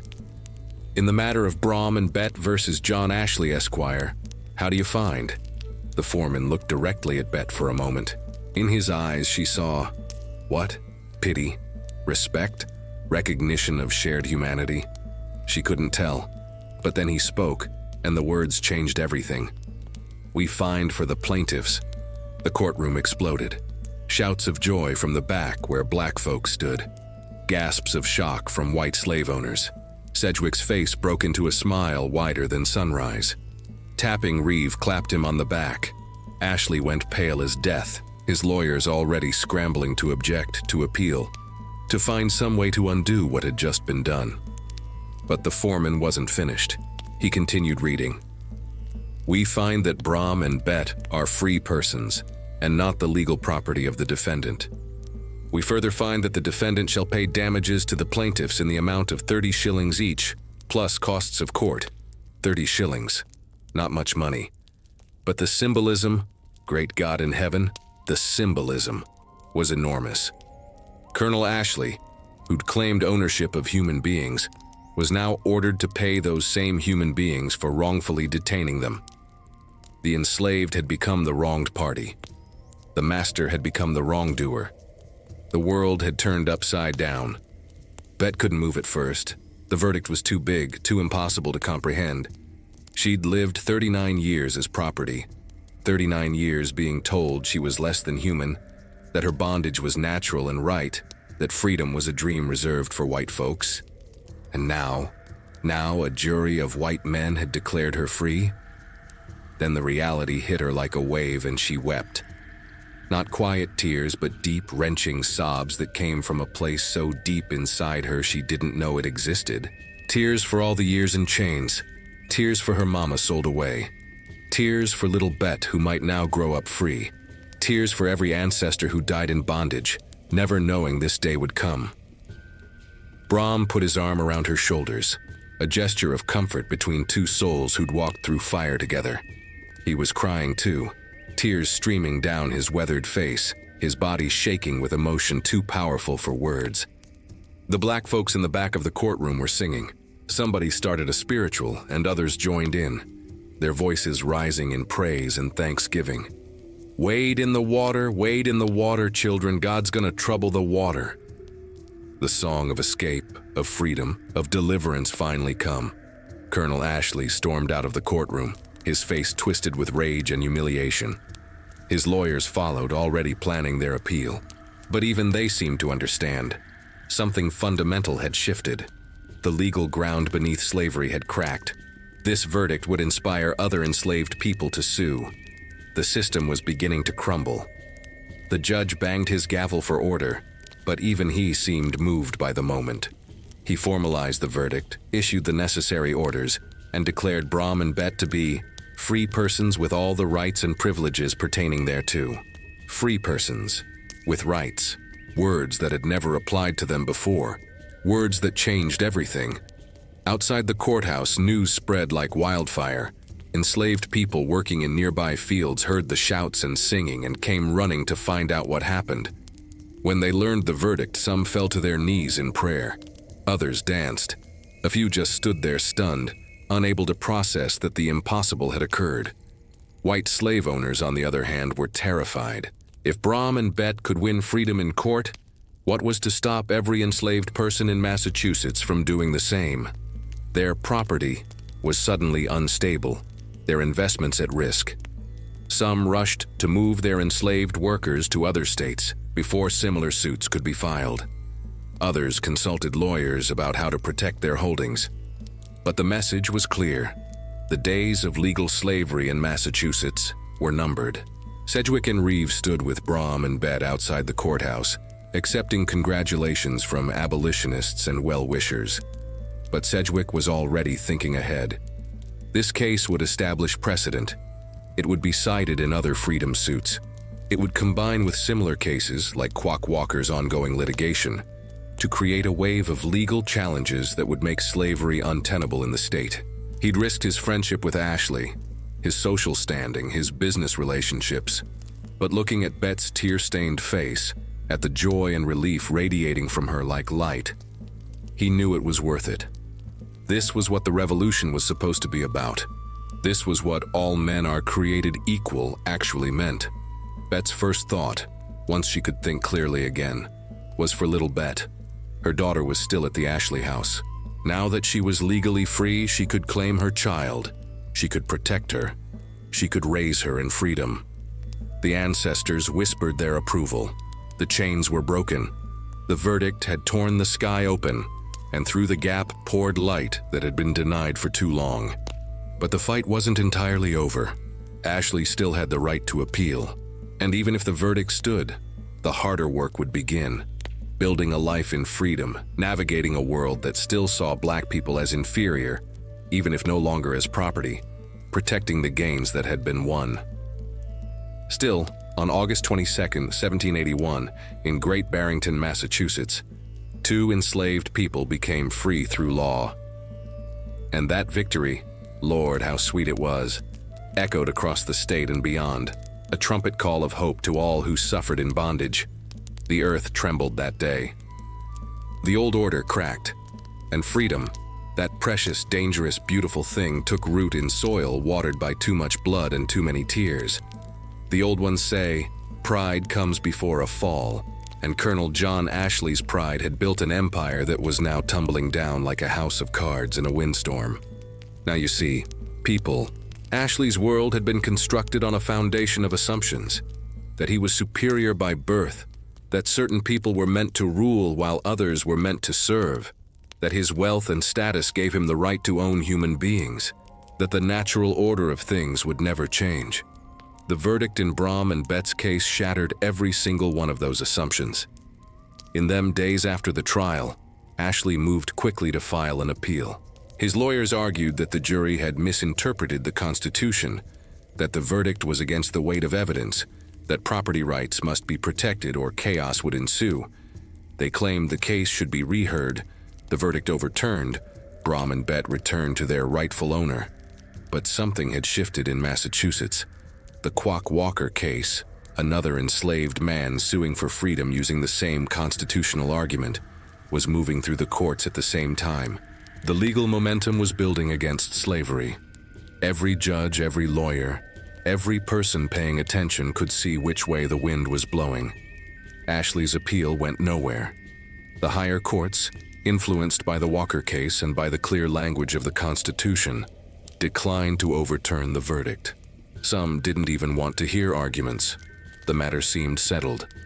If the Constitution said all men were born free and equal, then slavery was incompatible with Massachusetts law. Period. For Ashley, this was more than a legal defeat. It was personal humiliation. He'd been one of the architects of Massachusetts independence, a drafter of the very Constitution now being used against him. He'd hosted meetings where men debated natural rights and human dignity. He'd signed documents proclaiming liberty, and now those same principles he'd helped articulate, had been turned into weapons to strip him of his property. The irony was bitter as wormwood.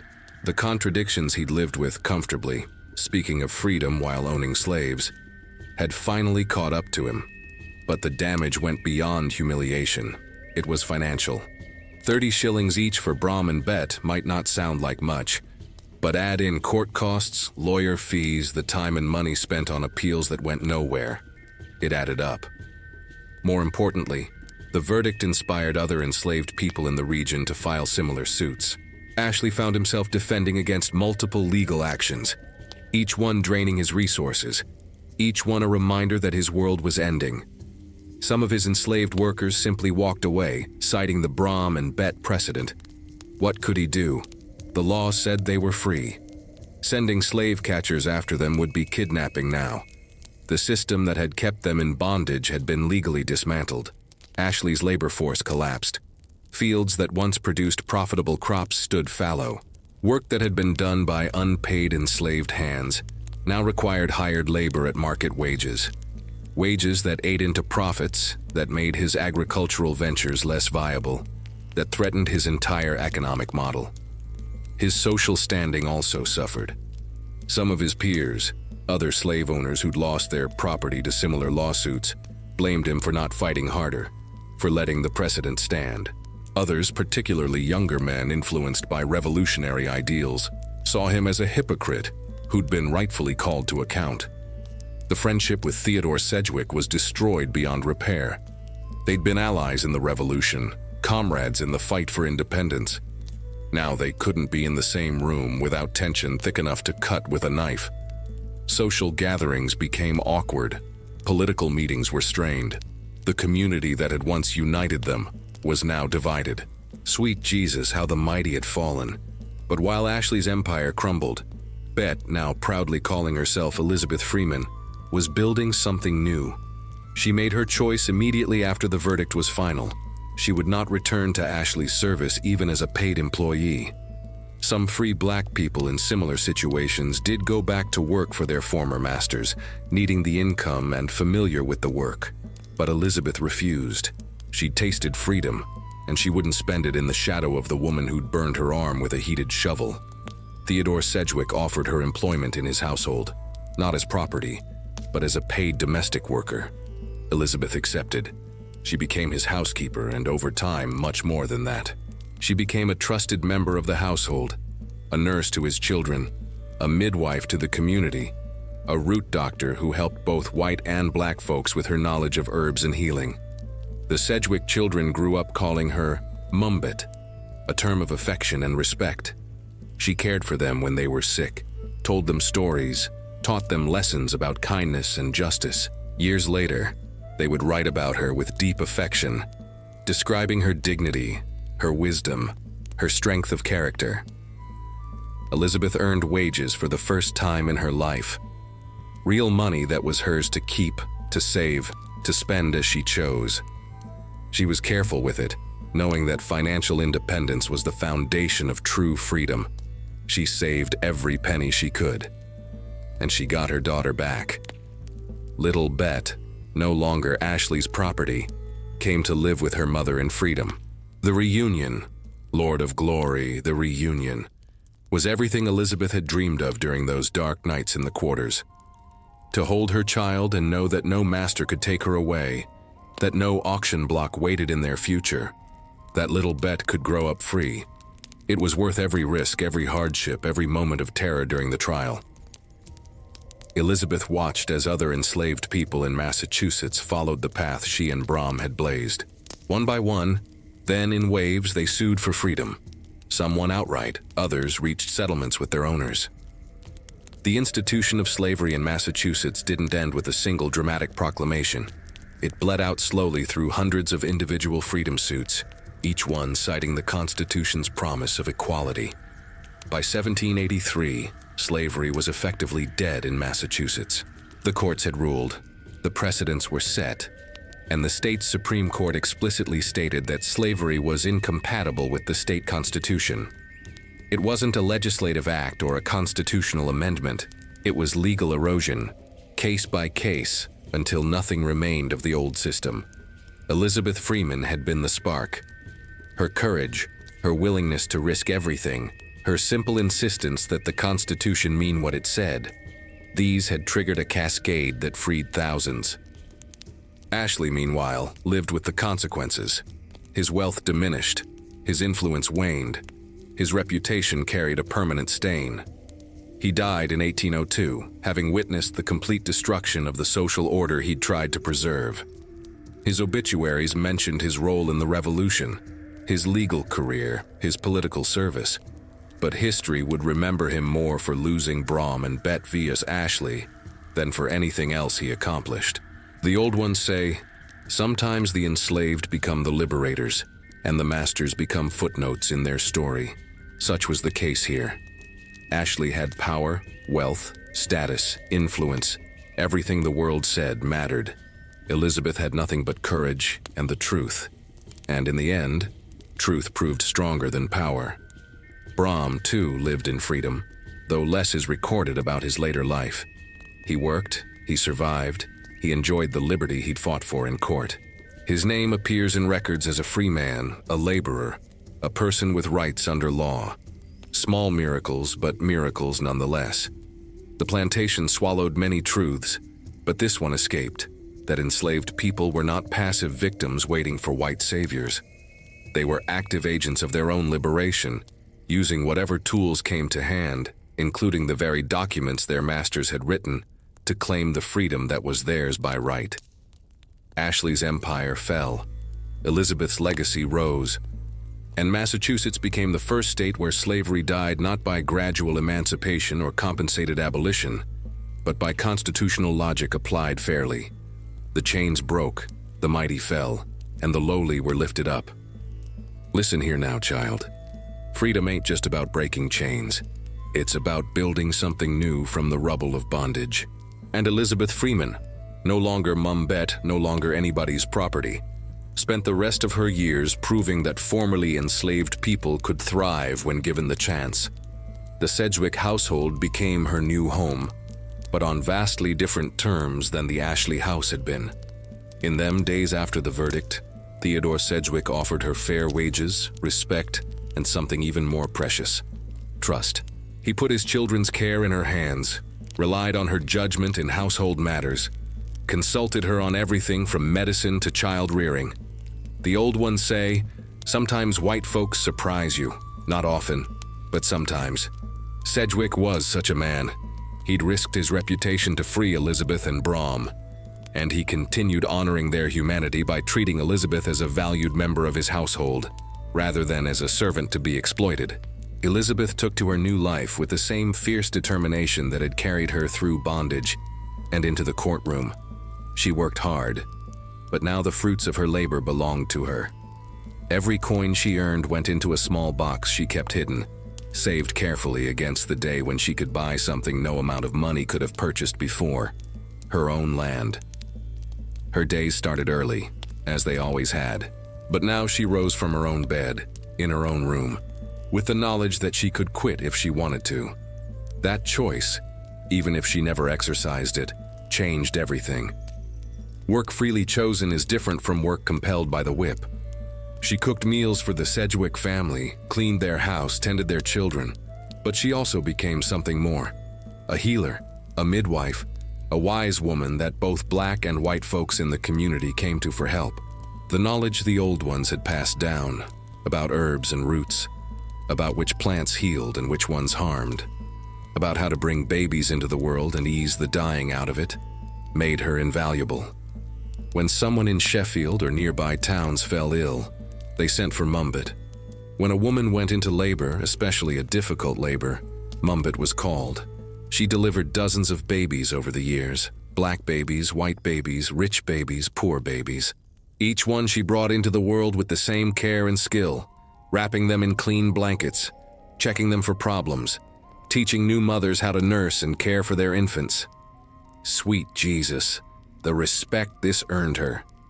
Even white folks who harbored prejudice against black people made exceptions for Mumbet. She was different, they said, meaning she'd earned their regard through undeniable competence. It was a grudging respect, often tinged with condescension, but it was better than the complete dehumanization of slavery. Elizabeth's relationship with the Sedgwick children was especially significant. She raised them with firm love, teaching them lessons their parents might never have thought to impart. She told them stories, not just fairy tales, but true stories about slavery, about resistance, about the courage it takes to stand up for what's right, even when the whole world stands against you. Young Theodore Sedgwick Jr. later wrote about her with deep affection. If there could be a practical refutation of the imagined superiority of our race to hers, the life and character of this woman would afford that refutation. Even in her humble station, she had, when occasion required it, an air of command which conferred a degree of dignity.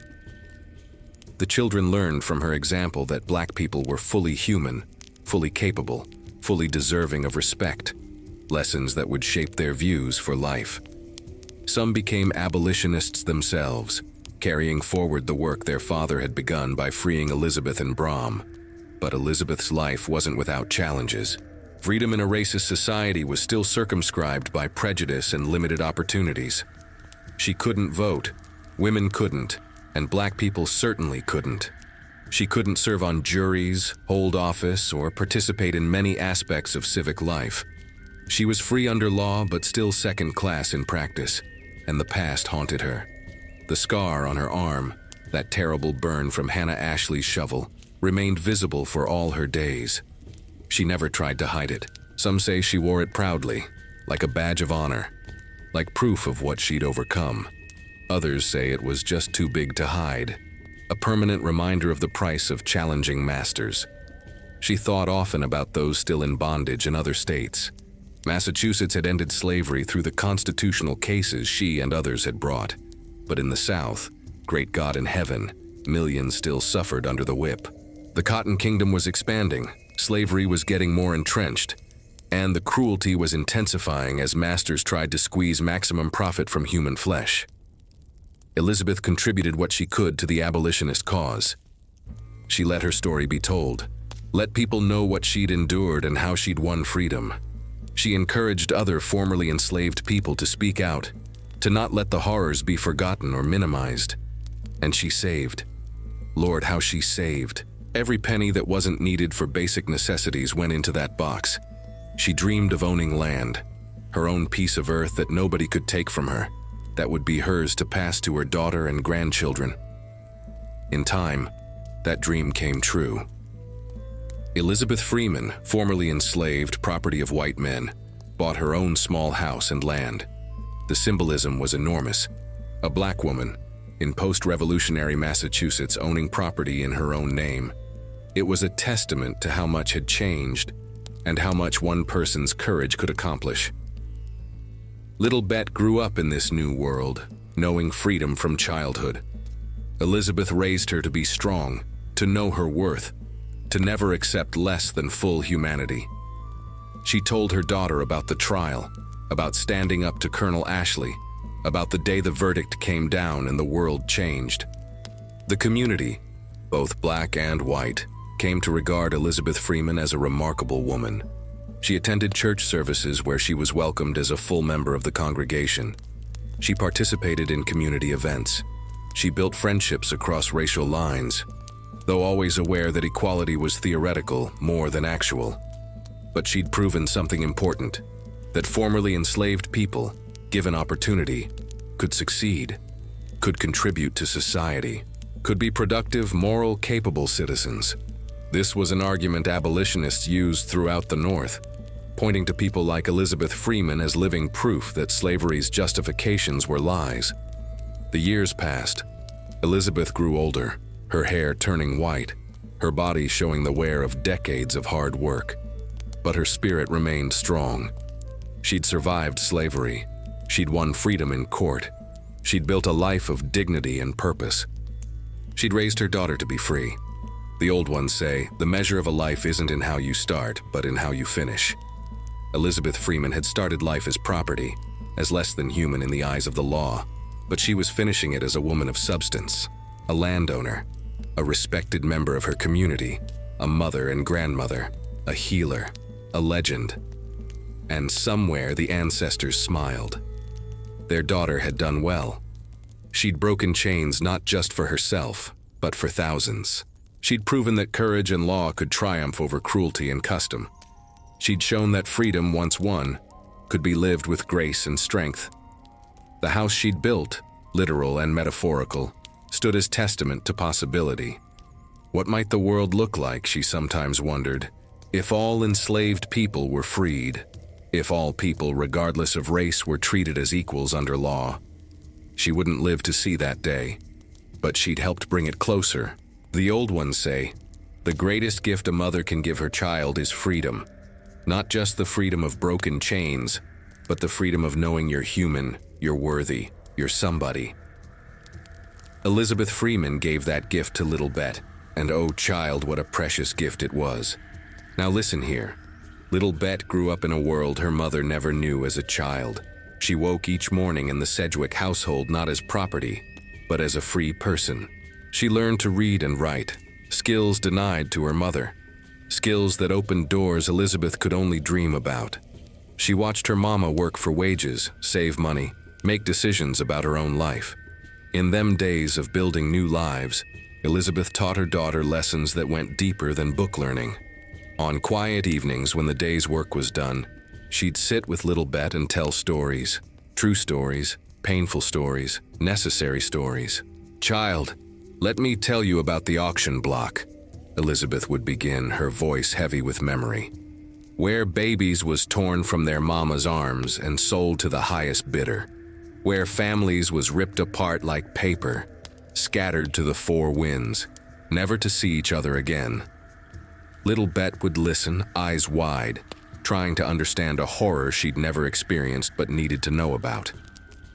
Let me tell you about the whipping post, Elizabeth continued, where they'd tie you up and beat you till the blood ran down your back in rivers, for burning the bread, for looking at massa wrong, for daring to be human when they said you was property. She'd roll up her sleeve, show little Bett that terrible scar from Hannah Ashley's burning shovel. This here is what slavery looks like, baby. This is the price our people paid, and you need to remember it, even though you growing up free. You need to remember so you never take freedom for granted.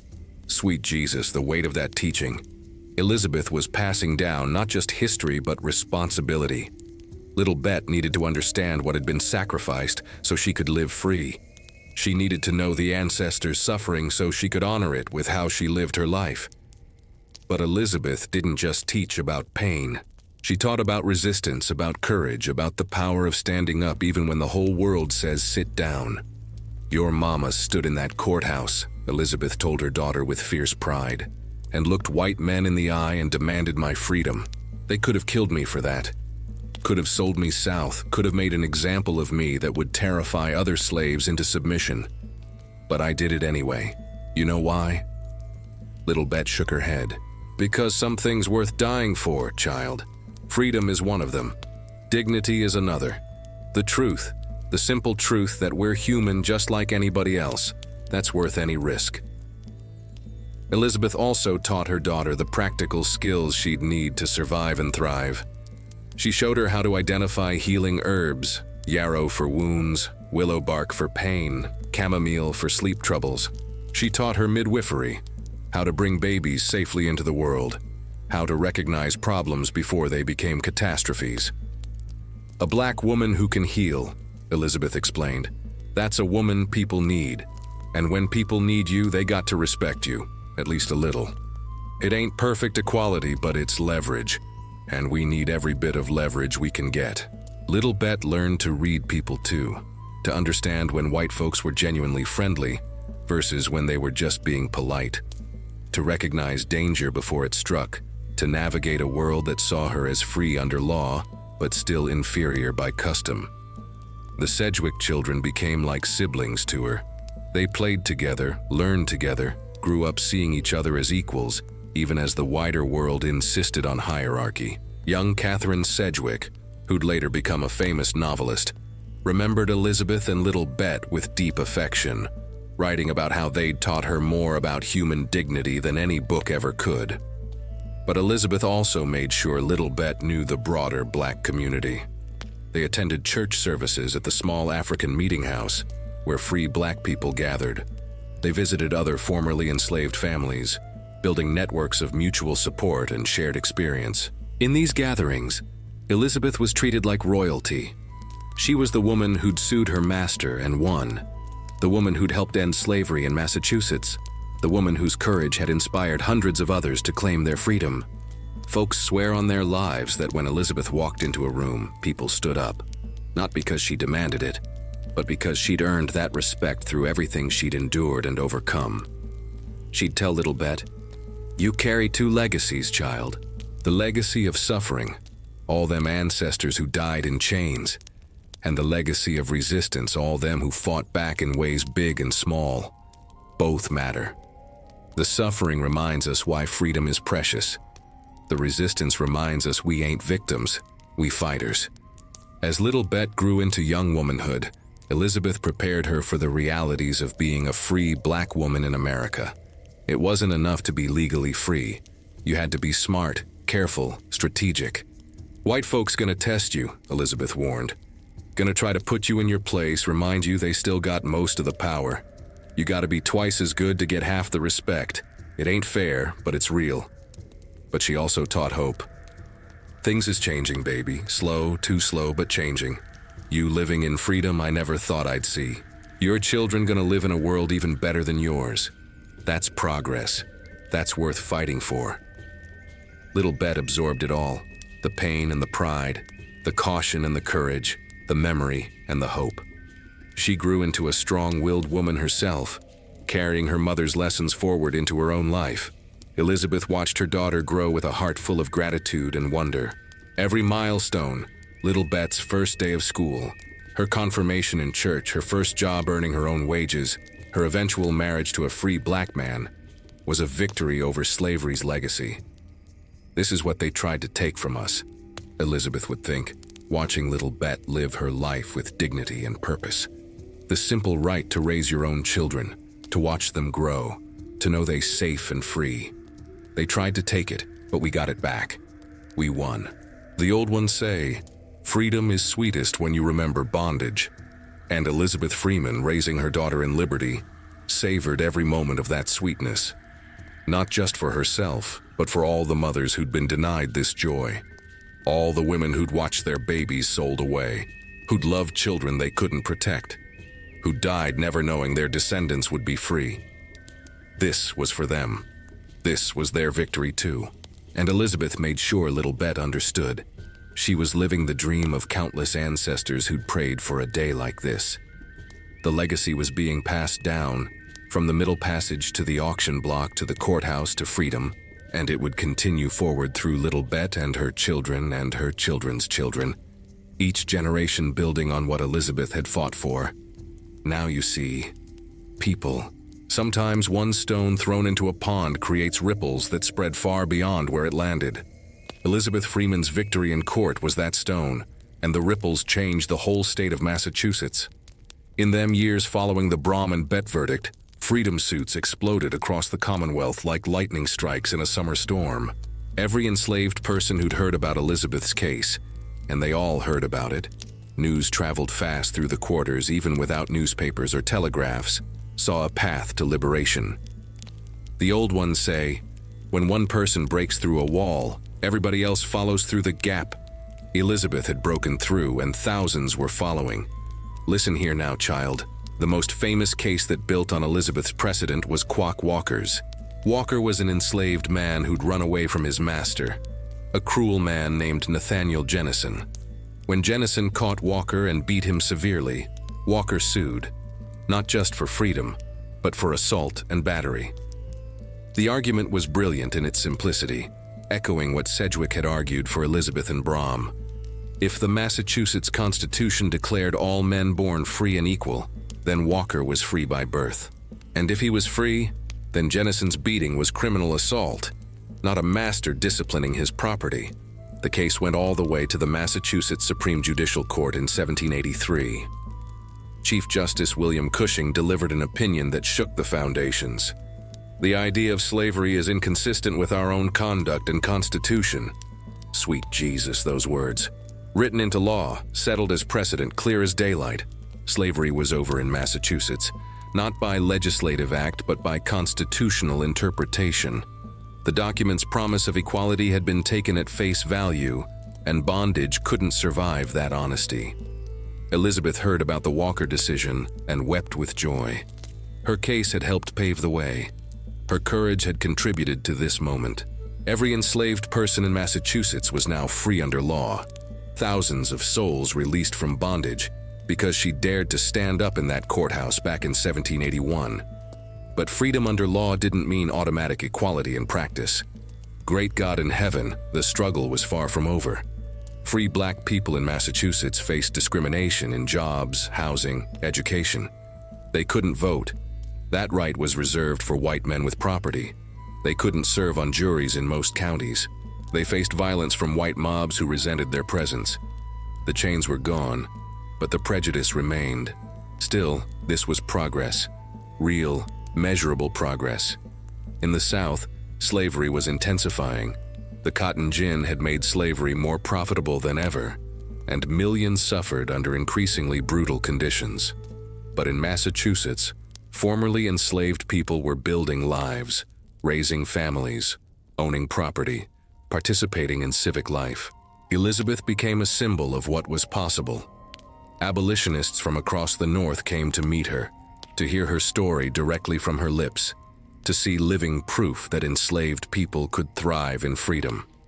She'd sit with these visitors, Quakers, reformers, activists, and tell them about the trial, about standing up to Colonel Ashley, about the moment the verdict came down.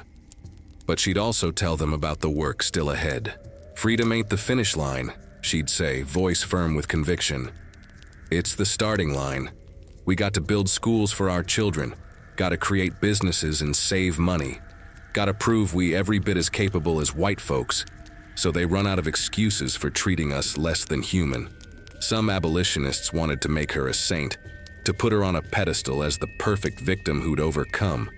Elizabeth would have none of it. I ain't no saint, she'd insist. I'm a woman who got tired of being property and decided to do something about it. That's all.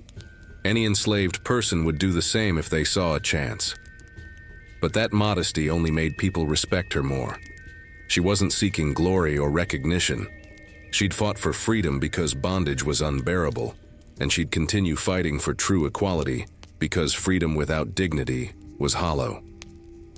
The black community in Massachusetts grew stronger in these years. Churches were established, mutual aid societies formed, schools created. Free black people supported each other, knowing they had to stick together in a world that still saw them as inferior. Elizabeth was a pillar of this community. She attended every important gathering, contributed what money she could to collective causes, mentored younger people who'd never known slavery but needed to understand its legacy. She told them, "Y'all are blessed to be born free, but don't forget the price that was paid. Don't forget your ancestors who died in chains. Honor their memory by living your freedom well, by being educated, by being strong, by refusing to accept less than full humanity." As the years passed, Elizabeth watched Massachusetts transform. The state became a center of abolitionist activity, with activists demanding an end to slavery nationwide. Some were inspired directly by her example. Others drew on the legal precedents her case had helped establish. In 1788, the state officially prohibited the slave trade. No more ships from Africa, no more auctions of human beings on Boston's docks. In 1790, the first federal census counted no slaves in Massachusetts. 0. The institution was dead. Elizabeth lived to see all of this. She lived to see formerly enslaved people vote in local elections, though not statewide, serve in militias, own businesses, become ministers and teachers and skilled craftsmen. She lived to see her daughter marry and have children, her grandchildren, born into freedom carrying the legacy forward. The old ones say justice delayed is justice denied, but justice achieved, even partially, even imperfectly, is victory worth celebrating. Massachusetts hadn't achieved full equality, but it had achieved something remarkable. The legal end of slavery through constitutional principle rather than economic collapse or violent rebellion. Other northern states watched and followed. Vermont had already abolished slavery in its 1777 Constitution. Pennsylvania passed a gradual emancipation law in 1780. Now, seeing Massachusetts' example, more states began moving away from bondage. Slowly, grudgingly, but moving nonetheless. Elizabeth understood she was witnessing the beginning of a long struggle, not the end. The South showed no signs of abandoning slavery. If anything, it was entrenching deeper into that evil institution. It would take a war, much bloodshed, and decades more suffering before slavery finally died nationwide. But here, in Massachusetts, in her lifetime, she'd helped achieve something profound. She'd proven enslaved people weren't helpless victims, but active agents of their own liberation.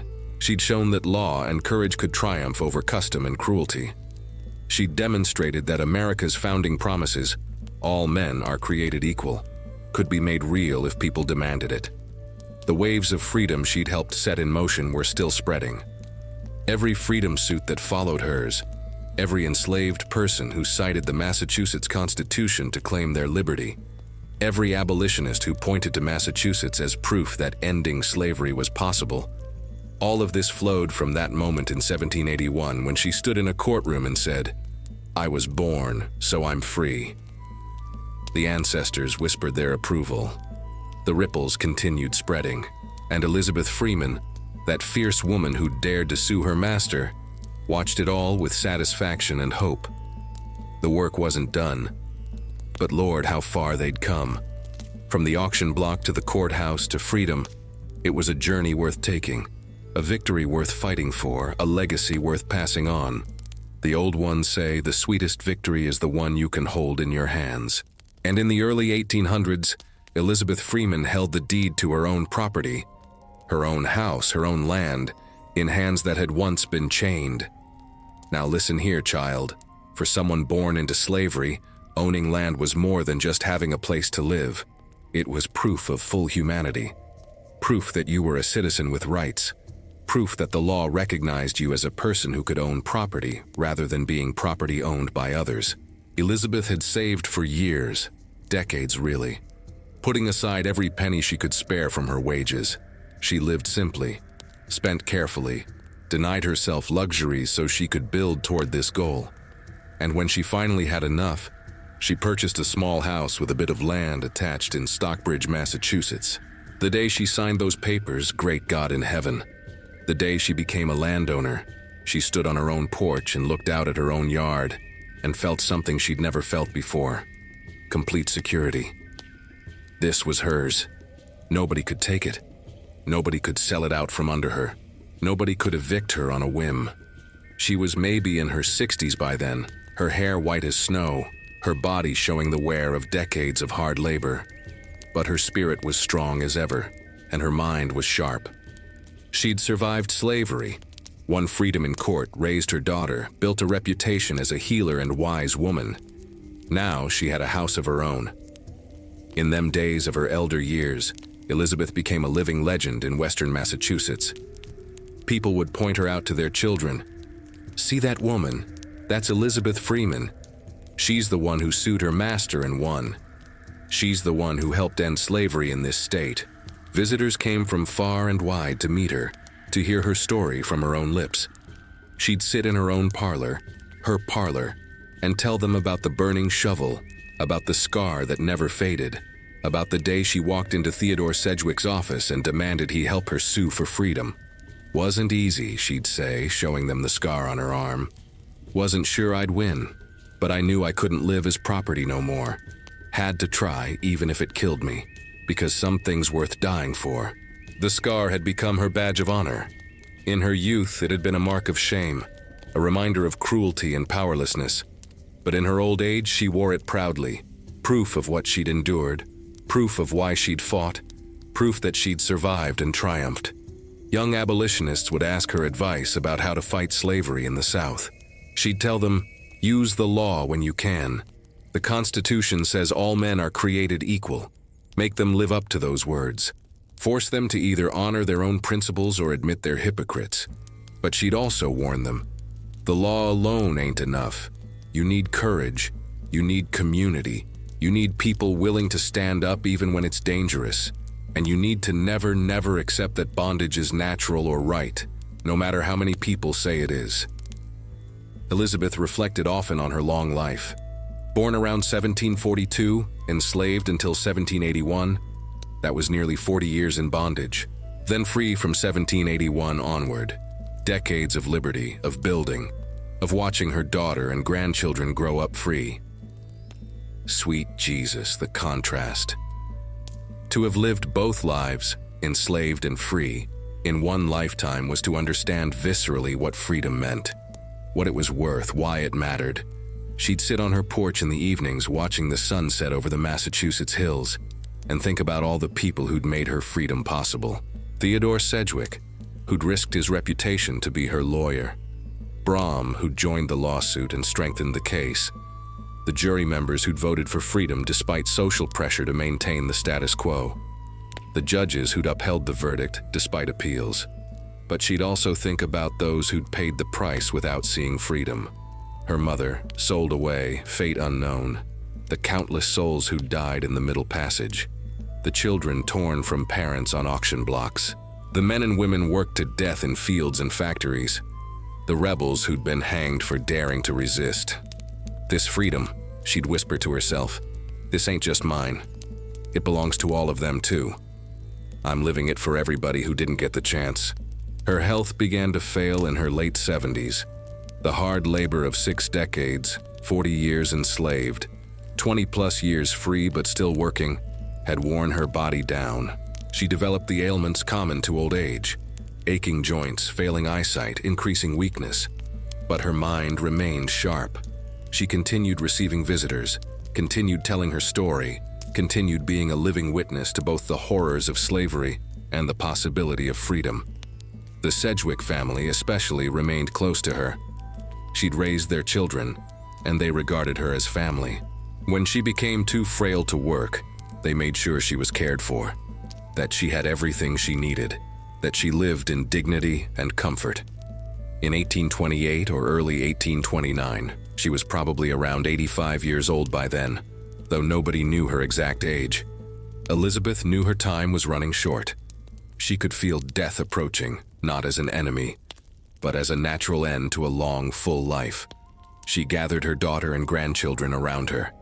She wanted to pass on final lessons, final memories, final wisdom. Remember where you come from, she told them, her voice weak but still carrying that iron will. Remember I was born property and died free. Remember I fought for that freedom and won it. Remember that nothing is impossible if you got courage and right on your side. She told them about Africa, as much as she knew from the old ones' stories, about the Middle Passage, about the auction blocks, about the whips and chains and cruelties, not to make them bitter, but to make them grateful, to make them understand the price that had been paid. Y'all are blessed, she said, but blessing means responsibility. You gotta live your freedom well, gotta make something of yourselves, got to prove that we deserve the equality we claiming, got to keep fighting till every last person in this country is free. As winter turned toward spring in 1829, Elizabeth Freeman prepared to meet her ancestors. She'd lived longer than most people of her era, black or white. She'd seen things change in ways she'd never imagined possible as a young enslaved woman. The house she owned, the family she'd raised in freedom, the legacy she'd built, these were her final triumphs over slavery. They couldn't put chains on a ghost, couldn't sell what she'd already passed on to the next generation, couldn't erase what she'd proven about black humanity. The old ones say, A life well lived echoes long after the body dies. Elizabeth Freeman's life had been hard, scarred by cruelty, marked by suffering. But it had also been triumphant, purposeful, meaningful beyond measure. She'd broken chains, she'd changed laws, she'd inspired thousands. She'd proven that the American promise of equality could be made real if people demanded it. And now, as her final days approached, she could rest knowing she'd done what needed doing. She'd fought the good fight, she'd kept the faith, and she was leaving the world better than she'd found it. Listen here now, child, and hear how a woman-born property was buried like royalty. December 28, 1829. The winter cold gripped western Massachusetts like iron chains, but these were chains that held nobody captive, just the natural bite of the season.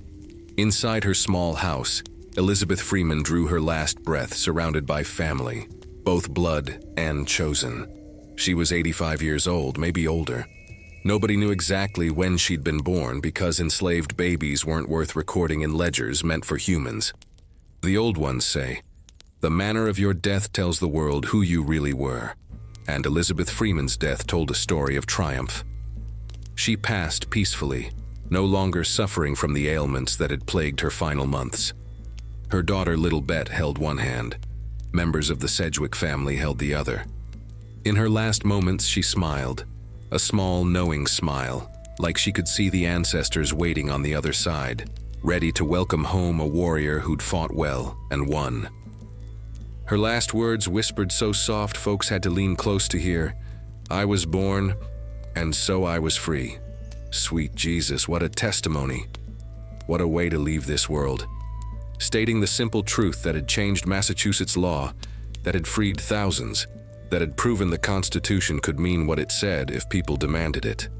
Now you see, people. Most free black folks in that era were buried in separate cemeteries, segregated even in death. But the Sedgwick family, Theodore had died years before, but his children remembered Mumbet with deep love, made an extraordinary decision. They buried Elizabeth Freeman in the Sedgwick family plot in Stockbridge Cemetery. Not in the edges, not in some separate section, but right there in the inner circle where only Sedgwicks rested. She was the only non-Sedgwick ever granted that honor. The symbolism, great God in heaven, the symbolism, was profound. A woman born enslaved, treated as property, scarred by a burning shovel, buried among the most prominent white family in the region, buried as an equal, buried as family. The funeral drew hundreds, black folks and white folks, abolitionists and politicians, people who'd known her personally and people who'd only heard her legend. They came to pay respects to a woman who'd changed history. The gravestone they erected told her story in just a few powerful words. Elizabeth Freeman. Known by the name of Mumby, died Dec 28, 1829. Her supposed age was 85 years. She was born a slave and remained a slave for nearly 30 years.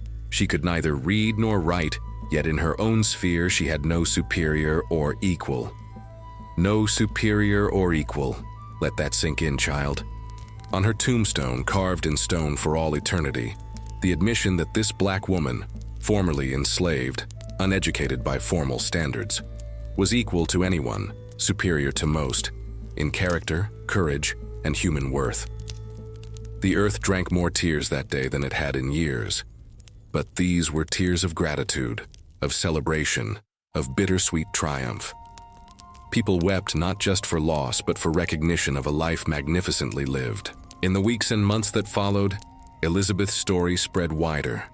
Newspapers wrote obituaries. Abolitionists cited her case in speeches demanding the end of slavery nationwide. Her grave became a pilgrimage site for those fighting for freedom and equality. The legacy she left was both specific and universal. Specifically, she'd helped end slavery in Massachusetts through legal action, establishing precedents that influenced other states. Universally, she'd proven that enslaved people weren't passive victims waiting for white saviors, but active agents of their own liberation. Her case, Brom and Bett vs. Ashley, became required study for law students, a landmark in constitutional interpretation. The argument she'd made through Sedgwick, that all men are born free and equal, meant exactly what it said, echoed through courtrooms for generations. But beyond the legal legacy was the human one. Little Bett carried her mother's lessons forward, taught them to her own children, who taught them to theirs. The story of Elizabeth Freeman, how she stood up to power, how she used the master's own documents against him, how she won freedom and lived it with dignity, became part of the oral tradition of Black resistance. Folks swear on their lives that even today, if you visit that cemetery in Stockbridge, you can feel something powerful near her grave. Not haunting, no, nothing dark or troubled, just presence. The sense that a mighty spirit rests there, a warrior who earned her peace. The old ones say, some people die and are forgotten, others die and live forever in the hearts and minds of those they inspired. Elizabeth Freeman was the second kind. Every freedom suit that followed hers, every person who stood up to injustice, every mother who raised children in dignity, they all carried a piece of Elizabeth's courage forward. From the Middle Passage to the auction block to the whipping post to the courthouse to freedom, that was the journey. From property to plaintiff to proprietor to legend, that was the transformation. From Mum Bett to Elizabeth Freeman to eternal inspiration, that was the legacy. And so we come to the end of this telling, this memory, this testimony. The fire has burned low, but the story burns eternal. The ancestors have heard every word, have witnessed this remembrance, have blessed this act of keeping the past alive. Elizabeth Freeman faced hell, the hell of bondage, the hell of the burning shovel, the hell of risking everything on a courtroom gamble. But she walked through that hell and came out free on the other side, and she took thousands with her. Oh, my people, the chains broke, the verdict stood, the empire fell, the legacy lives. And we remember, Lord, how we remember, because those who suffered, suffered. Those who resisted left memory, and memory we guard here, we hold sacred, we pass down through generations. The files of slavery. Don't close. They stay open, stay burning, stay witnessing. Because Elizabeth Freeman's story ain't just history, it's prophecy, it's proof, it's promise. The promise that courage can break chains, that law can serve justice, that one person standing up can change the world, that freedom, once won, echoes forever. Rest well, Elizabeth Freeman. Rest in power, rest in peace. Rest knowing you did what needed doing, and the world is better for your having been in it. The files of slavery, where memory refuses to die and truth refuses to be buried, where the enslaved become liberators and courage becomes eternal.